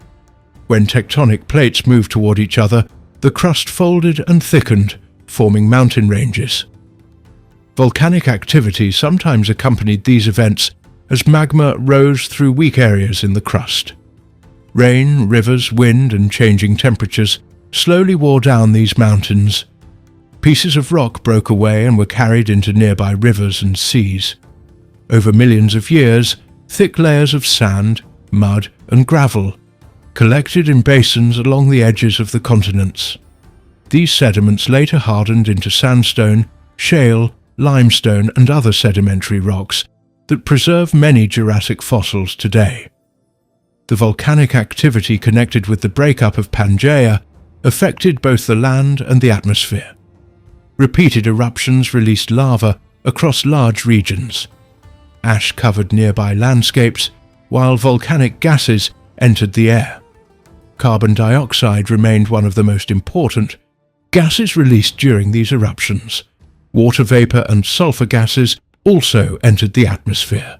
The amount of these gases changed over time depending on the level of volcanic activity in different regions. The newly forming oceans also affected weather patterns. Warm ocean water carried heat across different parts of the planet through changing ocean currents. Winds moved moisture from the oceans onto nearby land. Some regions experienced greater rainfall than before, while others remained relatively dry because of local geography and wind directions. Seasonal weather patterns developed differently as coastlines changed shape. Scientists study ancient rocks to understand how the breakup of Pangaea happened. They examine the arrangement of rock layers, volcanic rocks, fossil remains, and minerals. Rocks that formed from cooling magma record the direction of the Earth's magnetic field at the time they hardened. Since the Earth's magnetic field has changed many times during geological history, these magnetic patterns help scientists measure the movement of tectonic plates and the age of ocean crust. The youngest ocean floor is usually found near the center of spreading ridges, where new crust continues to form. Older ocean floor lies farther away because it has been pushed outward over millions of years. By measuring the ages of rocks across the ocean floor, scientists have confirmed that the Atlantic Ocean opened gradually as North America, Europe, Africa, and South America slowly moved apart. Fossils provide another important source of evidence. The same species of ancient plants and animals are often found on continents that are now separated by wide oceans. These matching fossils show that the continents were once connected. Dinosaur footprints, fossil leaves, tree trunks, freshwater reptiles, insects, and many other fossils help scientists reconstruct the ancient geography of the Jurassic world. The shapes of today's continents also provide important clues. The eastern coastline of South America and the western coastline of Africa fit together closely when scientists place them in their former positions. Similar matches appear between several other continents that once formed parts of Pangaea. These matching coastlines support evidence gathered from rocks, fossils, and studies of the ocean floor. The breakup of Pangaea did not happen at the same speed everywhere. Some regions separated more quickly than others. Certain rift valleys developed into wide oceans, while others stopped growing and remained as valleys on land. In places where spreading ended, before an ocean formed, later erosion and sedimentation often covered much of the evidence. Careful geological studies allow scientists to identify these ancient, failed rifts even today. Large areas of basalt formed where enormous amounts of lava spread across the surface. These volcanic rocks now cover wide regions on several continents. Their chemical composition shows that they came from magma rising deep within the Earth during periods of intense crustal stretching. Some lava flows reach thicknesses of many hundreds of meters after repeated eruptions over long periods. The Earth's mantle continued moving beneath the crust throughout the Jurassic Period. These slow movements remained the driving force behind plate motion. Heat generated deep inside the Earth caused mantle material to rise in some regions and sink in others. This continuous circulation slowly carried tectonic plates across the planet's surface. Although the movement was extremely slow each year, it continued without stopping for millions of years, gradually changing the arrangement of continents and oceans. As Gondwana remained together during much of the Jurassic Period, internal stresses slowly increased within the southern supercontinent. Cracks continued to develop between Africa, South America, Antarctica, Australia, India, and Madagascar. These fractures marked the beginning of future separations that would become much larger during the Cretaceous period. At the same time, Laurasia also experienced gradual internal changes as North America, Europe, and Asia slowly shifted relative to one another. The growing oceans influenced sea level across many regions. New ocean basins changed the total volume available for seawater.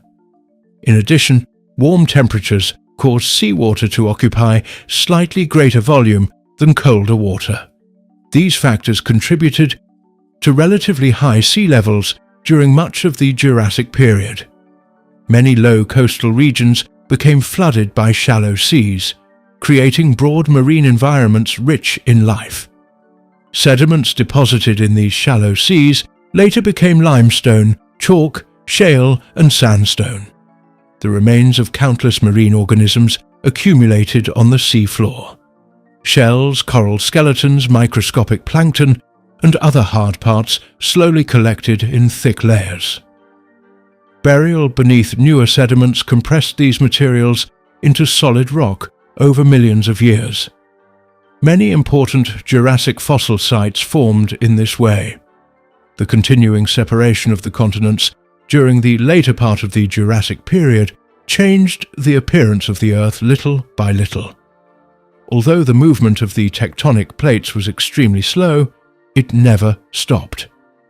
Every year the continents shifted by only a very small distance, but after many millions of years, these small movements produced major changes in the positions of the land and seas.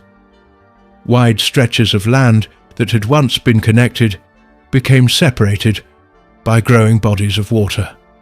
New coastlines continued to develop while older coastlines disappeared as the shape of the continents slowly changed. The expanding Atlantic Ocean remained one of the most important results of the breakup of Pangaea. As fresh magma continued to rise along the spreading center beneath the ocean, new oceanic crust formed again and again. Older sections of the ocean floor were pushed farther away from the center as new rock took their place. This steady process caused the distance between North America and Africa to increase over millions of years. Europe also slowly moved away from North America as the northern part of the Atlantic continued to open. Even though the ocean was still much narrower than it is today, its continued growth marked an important stage in the changing geography of the Jurassic world. The Tethys Ocean also remained a major feature of the Earth during this period. It stretched across a broad region between Laurasia in the north and Gondwana in the south. Warm, shallow waters filled large parts of this ocean. Many islands, underwater ridges, and coastal environments existed around its edges. These warm marine habitats supported many kinds of fish, ammonites, corals, shellfish, marine reptiles, sea lilies, sponges, and many other organisms. Sediments carried into the Tethys Ocean by rivers slowly settled onto the sea floor, adding new layers that later became sedimentary rocks. The movement of tectonic plates also affected the chemistry of the oceans.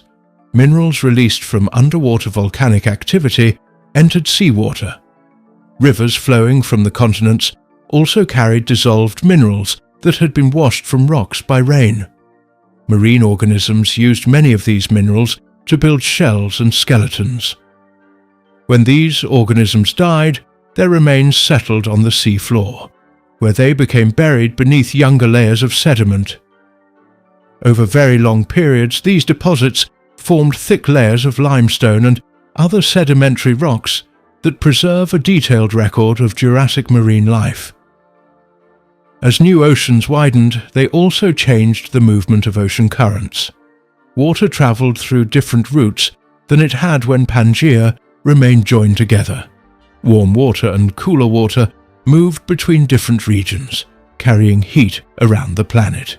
These changing currents influenced rainfall, humidity, and temperatures across many parts of the world.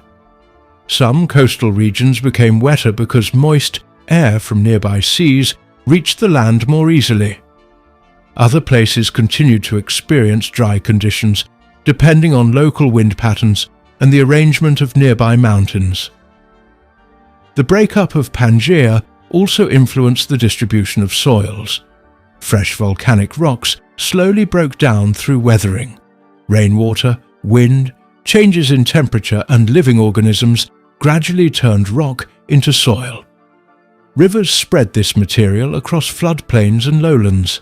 Rich soils supported forests, ferns, cycads, conifers, horsetails, ginkgos, mosses, and many other plants. different soils developed in different climates depending on rainfall, temperature, and the kinds of rocks present in each region. Plant communities slowly changed as the continents drifted apart. Some plant species spread into newly formed coastal areas where moisture was more plentiful. Others remained in inland regions that stayed relatively dry. Seeds were carried by wind, flowing water, and animals. Spores released by ferns and mosses also spread across suitable habitats. Over long periods, isolated plant populations slowly changed as they adapted to local conditions. New species gradually appeared while older species disappeared from some regions. The separation of the continents also influenced the movement of freshwater animals. Rivers that had once flowed across connected land became divided as rift valleys widened and new seas formed. Populations of freshwater fish became isolated from one another. Amphibians living near lakes and rivers also became separated. Over many generations, these isolated groups slowly developed different characteristics because they no longer mixed with populations living on other continents. Insects continued to spread across forests, river valleys, and wetlands throughout the Jurassic period. Beetles, dragonflies, flies, early moths, and many other insects filled important roles in different ecosystems.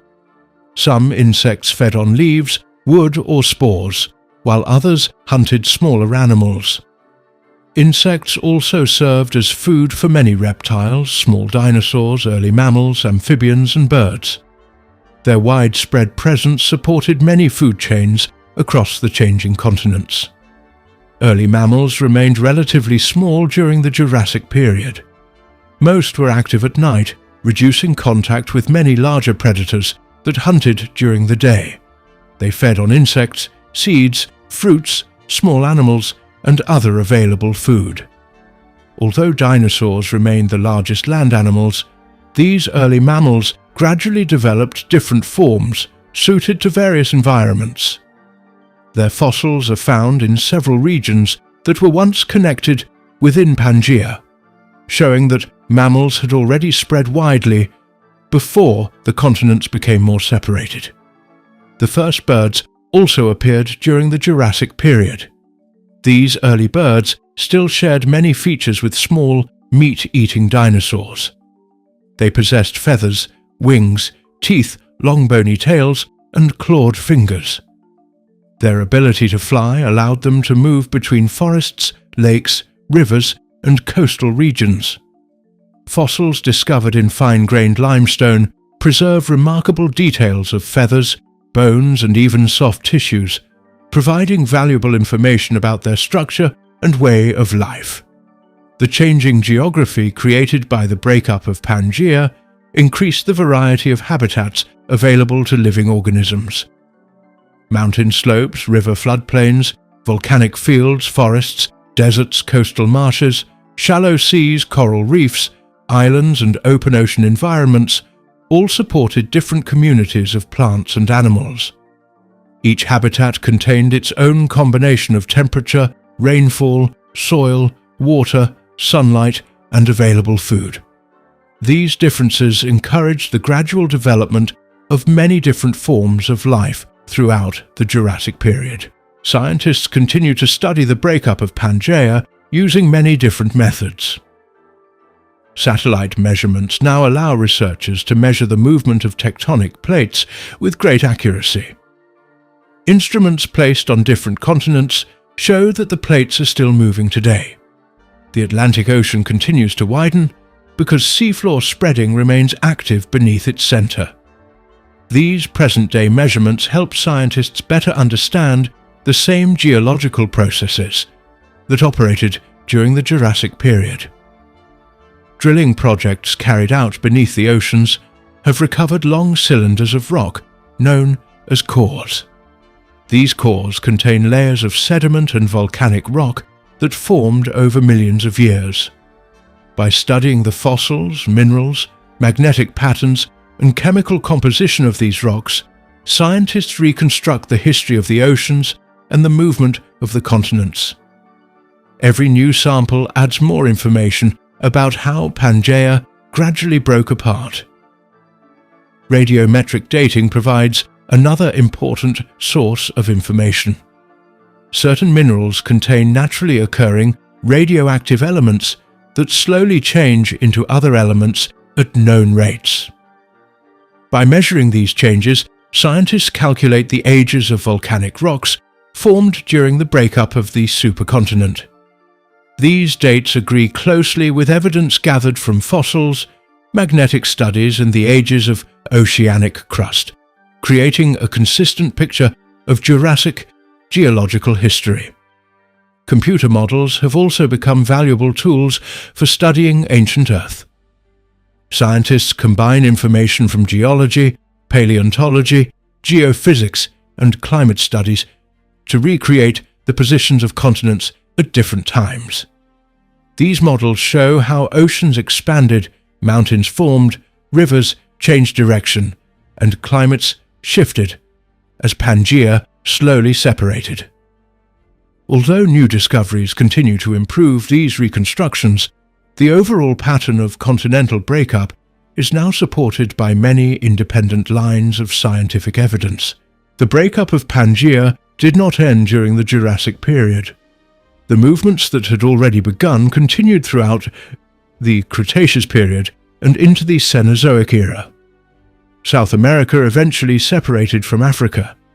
India later broke away from Gondwana and moved northward across the ocean before colliding with Asia many millions of years later.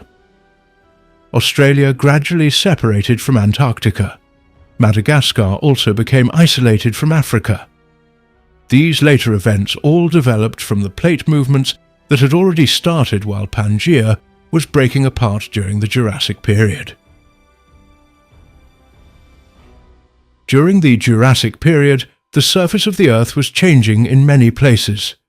Large areas of land were moving because of the slow movement of the Earth's outer rocky layer.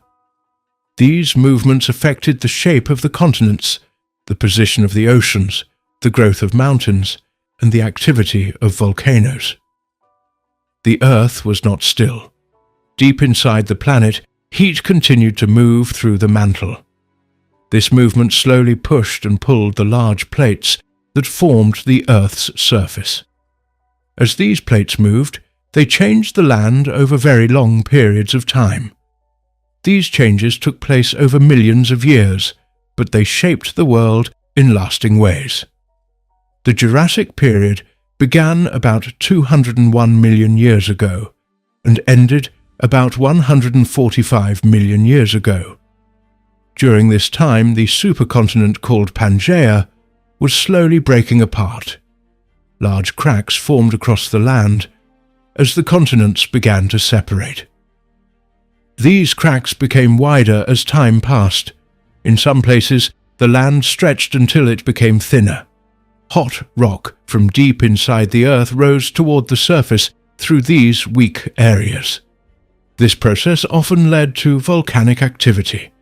New crust formed as molten rock cooled. The breaking apart of Pangaea was one of the most important geological events of the Jurassic period because it affected the land, the seas, the climate, and the living things that depended on these environments. Volcanoes were active in many parts of the world during the Jurassic period. Some volcanoes erupted often, while others remained quiet for long periods before becoming active again. Molten rock collected below the surface inside underground chambers. When pressure became too great, the molten rock forced its way upward through cracks in the Earth's crust. It reached the surface as lava, volcanic ash, gases, and broken pieces of rock. Some eruptions were gentle and produced long flows of lava that spread across the land. Other eruptions were much more powerful and sent ash and gases high into the atmosphere. The kind of eruption depended on the type of magma, the amount of gas trapped inside it, and the shape of the volcanic opening. The lava that flowed from Jurassic volcanoes covered large areas in some regions. As the lava cooled, it became hard rock. Layer after layer of cooled lava slowly built up volcanic mountains. Some volcanic mountains grew higher after many eruptions over long periods of time. New eruptions often added fresh layers of lava and ash. Rain, wind, rivers, and changing temperatures slowly wore away these volcanic rocks. Even while erosion changed the shape of the land, new eruptions continued to add more material in some places. Volcanic ash played an important part in changing the land. Ash spread across nearby areas after many eruptions. Thick layers of ash covered forests, rivers, lakes, and open ground. Over time, the ash became part of the soil. Volcanic ash contained many minerals that helped enrich the ground after weathering. Plants later grew in these soils when conditions became suitable. In this way, volcanic activity changed both the physical shape of the land and the places where plants could grow. Volcanic gases also entered the atmosphere during eruptions. These gases included water vapor, carbon dioxide, sulfur compounds, and other gases released from deep inside the Earth. Water vapor became part of the atmosphere and later returned to the ground as rain. Carbon dioxide remained in the atmosphere and became part of the natural carbon cycle. The amount of volcanic gas released changed from one eruption to another. Some eruptions released only small amounts, while others released much larger amounts over wide areas. The Earth's crust continued to move throughout the Jurassic Period. Some plates slowly moved away from each other. In these places, new ocean crust formed as magma rose from below. As the magma cooled, it became solid rock. This process slowly widened the oceans. Other plates moved toward each other. Where this happened, one plate sometimes moved beneath another into the mantle. This process caused strong pressure and heat. Rocks melted deep below the surface, forming new magma that later fed volcanoes. These plate movements continued throughout the Jurassic Period and shaped many parts of the world. Mountain building was another important result of plate movement. Mountains formed in several ways during the Jurassic Period. Some mountains formed where plates pushed against each other. The force of this movement folded and lifted layers of rock. Over long periods, these folded rocks became mountain ranges. Other mountains formed because of volcanic activity. Repeated eruptions added layers of lava and ash until volcanic peaks rose above the surrounding land. Some mountain regions included both folded rocks and volcanic formations because different geological processes occurred in the same area. Many mountain ranges that began forming during the Jurassic Period continued to change for millions of years after the period ended. The rocks inside these mountains recorded the long history of pressure, heat, folding, and faulting. Scientists study these rocks today to learn about the geological events that happened during the Jurassic Period. Different layers contain minerals, fossils, and structures that show how the mountains slowly developed over long periods. Faults were common in areas where the Earth's crust was under stress. A fault is a break in the rock where movement takes place. Some faults formed because the crust stretched apart. Other faults formed because rocks were pushed together or slid past one another. Earthquakes happened when stress built up along these faults and was suddenly released. The shaking could change the landscape by breaking rocks, creating cliffs, changing river paths, or causing landslides. Earthquakes often occurred in regions where plate movement was active. The Jurassic landscape included many valleys that formed as the crust stretched. Large blocks of land sometimes dropped lower than the surrounding areas along faults. These low regions became valleys that collected water from rivers and rainfall. Sediments slowly gathered inside these valleys. Over long periods, These sediments hardened into rock. Today, geologists study these rocks to understand the environments that existed during the Jurassic period. Rivers carried broken pieces of rock away from mountains and volcanic regions. Water wore down high land and moved sand, mud, gravel, and larger stones into lower areas. Floodplains, lakes, and shallow seas received these sediments year after year. Thick layers slowly built up over time. The weight of newer layers pressed down on older layers, turning loose material into sedimentary rock. These rocks preserved fossils of plants, animals, and other living things that existed during the Jurassic period. Weathering constantly changed exposed rocks. Rainwater entered small cracks and slowly broke rocks into smaller pieces. Changes in temperature also caused rocks to crack. Plant roots grew into openings and widened them. Wind carried fine particles across dry areas. Rivers continued to remove loose material. Although mountain building created higher land, weathering and erosion slowly lowered it. These natural processes continued throughout the Jurassic period in different climates and environments. Some regions experienced much more volcanic activity than others. Areas near active plate boundaries usually had more volcanoes and earthquakes. Other regions remained more stable and experienced fewer geological events. Stable regions still changed over time through erosion, sediment buildup, and slow movement of the Earth's crust. But these changes usually happened more gradually. Molten rock that did not reach the surface cooled underground. As it cooled slowly, large crystals formed inside the rock. These underground rocks later became visible when erosion removed the layers above them. Many different kinds of igneous rocks formed during the Jurassic period, both above and below the surface. These rocks differed because of the way they cooled and the minerals they contained. The heat inside the Earth also affected underground water. Water moved through cracks in the rocks and became heated by nearby magma. In some places, hot water carried dissolved minerals through underground spaces. As the water cooled, these minerals settled inside cracks and formed mineral deposits. Many valuable minerals found today formed through geological processes that began during ancient periods such as the Jurassic. The breaking apart of Pangaea created long coastlines as new oceans formed. Coastal regions experienced both geological and environmental changes. Rivers carried sediments into shallow seas. Waves reshaped the shorelines. In some places, volcanic islands formed where magma reached the surface beneath the ocean. Coral reefs developed in warm, shallow waters where conditions remained suitable.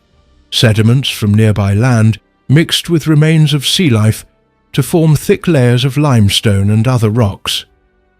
Many parts of the Jurassic world contained active rift valleys, where the continents were separating. These valleys often contained lakes, rivers, volcanoes, and fault systems. Thick layers of sediment collected inside them. As stretching continued, some rift valleys widened until seawater entered them.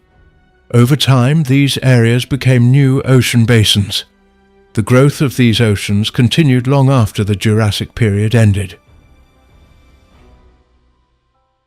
The end of the Jurassic period and the transition to the Cretaceous period took place over a very long span of time in Earth's history. This was not a sudden event that happened in a single day or even within a few years. Instead, it was a slow change that lasted for millions of years. During this time, the land, the seas, the climate, the atmosphere, and the living things on Earth all continued to change. Many of the plants and animals that had become common during the Jurassic period remained alive as the new period began, while other groups slowly became less common or disappeared from certain regions. New groups also started to spread into places where they had not lived before. The transition from the Jurassic to the Cretaceous marked another important stage in the long history of life on Earth. The Jurassic period lasted from about 201 million years ago until about 145 million years ago. As the Jurassic came to an end, the Cretaceous period began. Scientists recognized this boundary by studying rocks that formed during that time. These rocks preserve fossils, minerals, volcanic ash, and many other pieces of evidence that help researchers understand how Earth changed. The rocks from the latest Jurassic and the earliest Cretaceous often show that many changes happened gradually instead of all at once.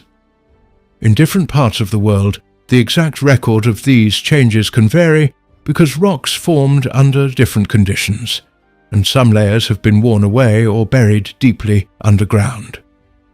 By the end of the Jurassic period, the arrangement of Earth's continents continued to change because of the movement of large pieces of the planet's outer shell known as tectonic plates. These plates moved very slowly across the surface of Earth. Their movement separated land that had once been connected and brought other areas closer together.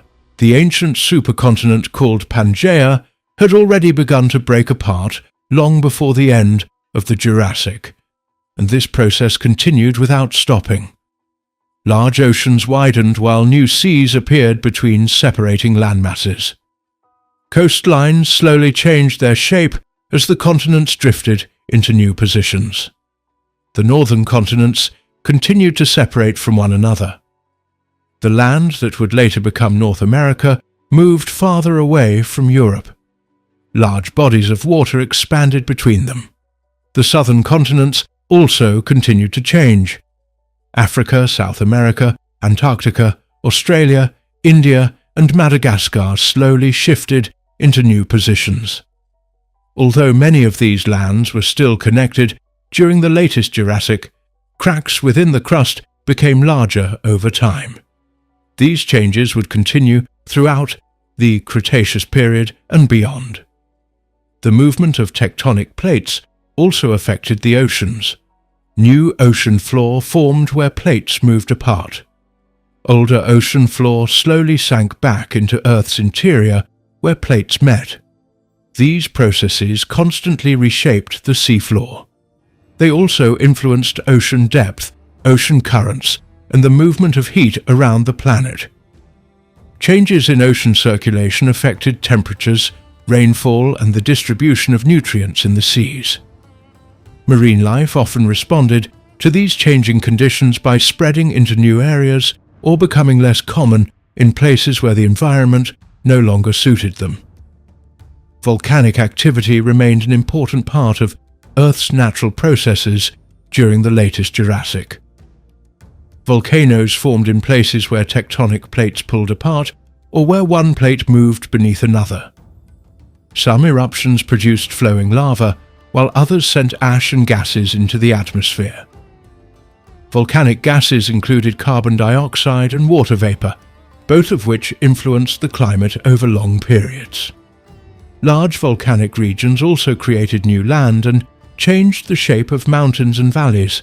Fresh volcanic rock slowly broke down into soil through weathering, helping support future plant growth. Mountain building continued in many regions as tectonic plates collided. Rocks were folded, lifted, and broken apart. Some mountain ranges grew higher, while others slowly wore down because of rain, rivers, wind, and ice found in colder places. Rivers carried pieces of rock away from the mountains and deposited sand, mud, and gravel in valleys, lakes, river plains, and shallow seas. Over millions of years, these sediments hardened into new layers of rock that now preserve fossils from the latest Jurassic and earliest Cretaceous. The climate during the end of the Jurassic remained generally warm across much of the world. There were no large ice sheets covering the polar regions as there are today. Temperatures were higher than those of the modern world in many places. Even regions closer to the poles supported forests and many kinds of animals. Seasonal changes still existed, especially at higher latitudes where daylight varied throughout the year. But the climate remained mild enough for many plants to grow over wide areas. Although the world stayed generally warm, the climate was not exactly the same everywhere. Some regions received heavy rainfall that supported thick forests filled with ferns, conifers, cycads, ginkgos, horsetails, and many other plants. Other regions became drier and supported plants that could survive with less water. Climate patterns changed slowly as continents moved into different positions and as sea levels rose or fell. Local conditions often depended on distance from the sea, mountain ranges, and prevailing winds. Sea levels changed several times during the latest Jurassic. In some places, the sea spread over low-lying land, creating shallow inland seas. In other places, the sea retreated, exposing new land. These changes created many different habitats for marine and land organisms. Shallow seas became rich environments filled with shellfish, corals, sea lilies, sponges, fish, sharks, marine reptiles, and many kinds of tiny organisms that floated in the water. Coastal environments supported both marine animals and land animals that lived nearby. Life continued to be very rich during the final part of the Jurassic Period. Dinosaurs remained the largest land animals. Different kinds lived in forests, open plains, river valleys, and coastal areas. Some dinosaurs ate plants, while others hunted other animals. Their bodies, feeding habits, and ways of moving showed great diversity. Many dinosaur groups that had become successful earlier in the Jurassic continued to thrive during its final stages. Large plant-eating dinosaurs called sauropods remained among the biggest animals to walk on land. They had long necks, long tails, and massive bodies supported by thick legs. These animals fed mainly on leaves, branches, and other plant material. Different species preferred different kinds of vegetation, depending on the shape of their teeth and the height they could reach. Fossils show that sauropods lived across many parts of the world during the latest Jurassic, although their distribution slowly changed as continents separated. Stegosaurs were still present during the late Jurassic. These plant-eating dinosaurs had rows of large plates along their backs and spikes on their tails. Their plates may have helped with body temperature, display, or species recognition, although scientists continue to study their exact purpose. Stegosaurs became less common after the Jurassic, and many species disappeared as the Cretaceous progressed. Predatory dinosaurs also remained important members of land ecosystems. Large meat-eating theropods hunted plant-eating dinosaurs and other animals. Their sharp teeth, powerful jaws, strong legs, and keen senses made them successful hunters. Smaller theropods hunted small reptiles, mammals, insects, and other prey. Different hunting methods probably existed among different species depending on their size and body structure. Small feathered dinosaurs became increasingly widespread during this time. Many of these animals had feathers covering much of their bodies. Feathers likely served several purposes, including keeping the body warm, helping with display, protecting eggs, and assisting movement. Some feathered dinosaurs could glide or perform limited powered flight, while others remained fully ground-dwelling. Their fossils provide important evidence about the close relationship between certain dinosaurs and birds.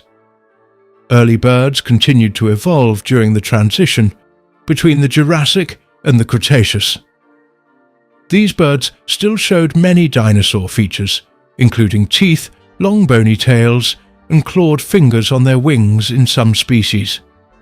At the same time, they also possessed feathers and wings suitable for flight. Over millions of years, birds slowly developed more advanced features that improved flying ability.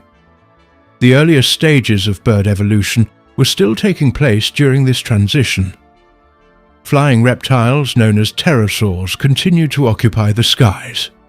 They ranged from small insect-eating species to much larger animals that hunted fish or other prey. Their wings were formed by skin stretched across an extremely long finger. Different species had different head shapes, beaks, and feeding methods. Many lived along coastlines where fish were plentiful, while others may have lived farther inland. Marine reptiles remained common in the oceans. Long-necked plesiosaurs swam through shallow and deeper waters, searching for fish and squid-like animals. Short-necked pliosaurs were powerful predators with large heads and strong jaws. Ichthyosaurs continued to hunt fish and other marine animals using streamlined bodies that allowed fast swimming. Sea turtles also appeared in some marine environments, adding to the growing diversity of ocean life. Fish continued to evolve throughout the latest Jurassic. Many ray-finned fish became increasingly successful in rivers, lakes, and oceans. Sharks remained important predators in marine ecosystems. Different shark species fed on fish, shellfish, marine reptiles, and other sea animals. Their fossil teeth are among the most common remains found in rocks from this time because teeth preserve well after the rest of the body has disappeared. Many kinds of shellfish lived in Jurassic seas. Ammonites were especially widespread and abundant. These animals possessed spiral shells divided into chambers. They floated or swam through the water while hunting smaller animals.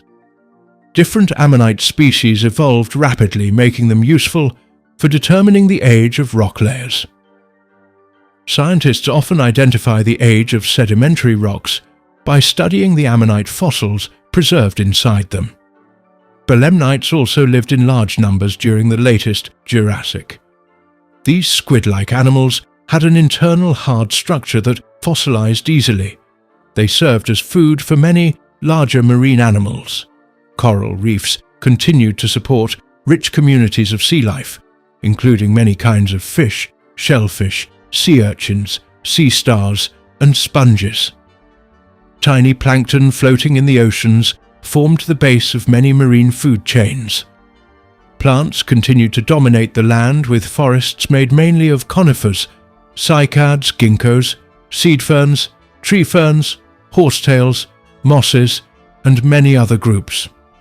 Flowering plants had either not yet become widespread or were only beginning to appear during the very latest part of this transition, depending on the region and the fossil evidence being studied. Most landscapes still lacked the colourful, flowering plants that later became common during the Cretaceous. Conifers formed tall forests across many parts of the world. Their needle-like or scale-like leaves helped some species survive under different environmental conditions. Cycads, with their thick trunks and stiff leaves, remained common in warm regions. Ginkgo relatives also spread across many forests. Ferns continued to cover the ground beneath larger trees, especially in moist environments where enough water supported their growth and reproduction. The soil contained many smaller forms of life. Insects were already highly diverse by the end of the Jurassic. Beetles, dragonflies, flies, crickets, cockroaches, termites, and many other insect groups lived in forests, wetlands, and open areas. Some insects fed on plants while others hunted smaller animals or helped break down dead organic material.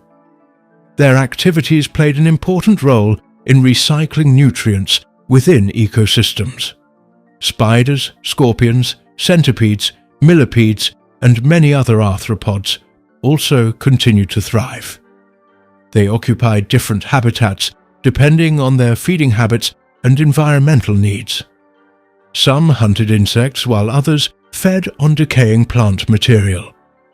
These smaller animals often leave fewer fossils than larger animals because their bodies were more delicate, but preserved remains show that they formed an important part of Jurassic ecosystems.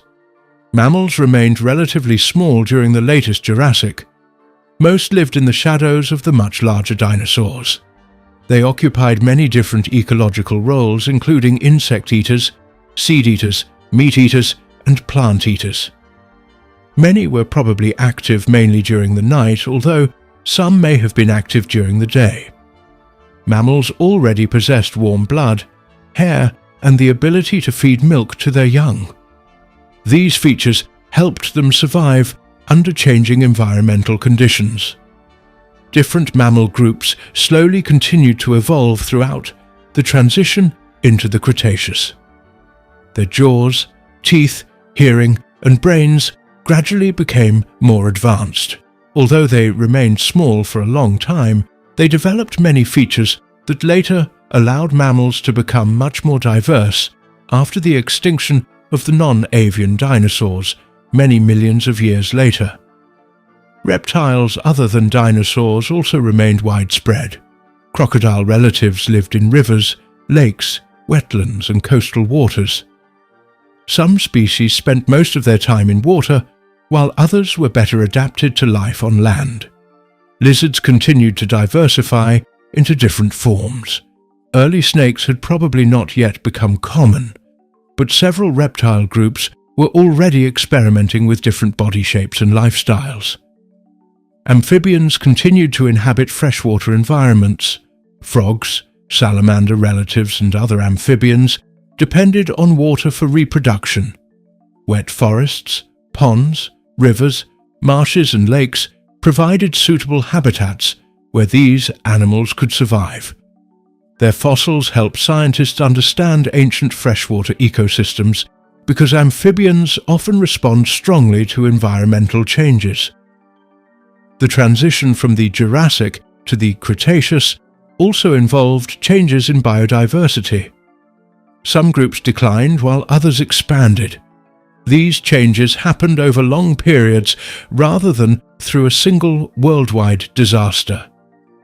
Local extinctions occurred in some regions because of changing environments, competition, shifting coastlines, climate changes, volcanic activity, or other natural causes. At the same time, new species evolved and spread into available habitats. Scientists continue to study whether a moderate extinction event occurred near the Jurassic-Cretaceous boundary. Evidence suggests that several marine and land groups experienced losses, although these losses were generally smaller than the much larger mass extinctions seen at other times in Earth's history. Many dinosaur groups survived the transition successfully, as did many marine reptiles, plants, insects, fish, and mammals. Life continued to change without experiencing the kind of worldwide collapse seen at the end of the Cretaceous. The fossil record from this transition is not complete. Rocks from some parts of the world are missing because erosion removed them before newer sediments were deposited. In other places, the rocks remain deeply buried or have been changed by heat and pressure. Because of these gaps, scientists continue to discover new fossils that improve understanding of this important period in Earth's history. Each new discovery adds more information about ancient environments, climate, evolution, and extinction. Modern scientific methods allow researchers to study the transition in greater detail than ever before. Radiometric dating measures the age of volcanic rocks with high accuracy. Microscopes reveal tiny fossil structures that cannot be seen with the naked eye. Chemical analysis shows changes in ancient oceans and atmospheres. Computer models help scientists test ideas about climate, ocean circulation, and continental movement. Together, these methods create a clearer picture of how Earth changed between the Jurassic and the Cretaceous. Evidence preserved in fossil pollen and spores provides valuable information about ancient vegetation. These tiny plant structures often survive even when larger plant remains are absent. By studying changes in pollen types through different rock layers, scientists can determine how forests changed over time and how plants responded to shifts in climate and geography. The chemistry of rocks also records environmental conditions. Certain elements become more common under particular conditions in the oceans or atmosphere. Isotopes preserved within shells and minerals provide clues about ancient temperatures and the movement of water. These studies suggest that climate varied over time while remaining generally warm during the transition. The oceans continued to support microscopic organisms that played major roles in Earth's natural systems. Tiny algae carried out photosynthesis, producing oxygen and forming the base of many marine food chains. Other microscopic organisms built shells from calcium carbonate. After they died, their shells settled onto the sea floor, eventually contributing to thick layers of limestone and chalk that formed during later stages of the Cretaceous. River systems continued to reshape the continents. Flowing water carried sediments from mountains toward lower land and the sea. Floodplains formed along river valleys, where rich soils supported abundant vegetation. Seasonal flooding spreads nutrients across these plains, allowing forests and other plant communities to grow. Animals gathered near rivers because they provided water, food, and shelter. Weathering slowly broke rocks into smaller pieces. Rainwater dissolved minerals while plant roots widened cracks in stone. Wind transported fine dust across dry regions. These natural processes created soil that supported forests and other vegetation. Soil also stored water and nutrients needed by plants, insects, fungi, and microorganisms. Fungi remained important even though they rarely left fossils. They helped break down dead plants and animals, returning nutrients to the soil. Many fungi probably formed partnerships with plant roots, improving the ability of plants to absorb water and minerals. These relationships already played an important role in maintaining healthy ecosystems. Bacteria also performed essential work in Jurassic environments. They helped recycle nutrients, broke down dead material, and participated in chemical cycles involving carbon, nitrogen, sulfur, and other elements. Although microscopic, these organisms supported every larger ecosystem on land and in the sea.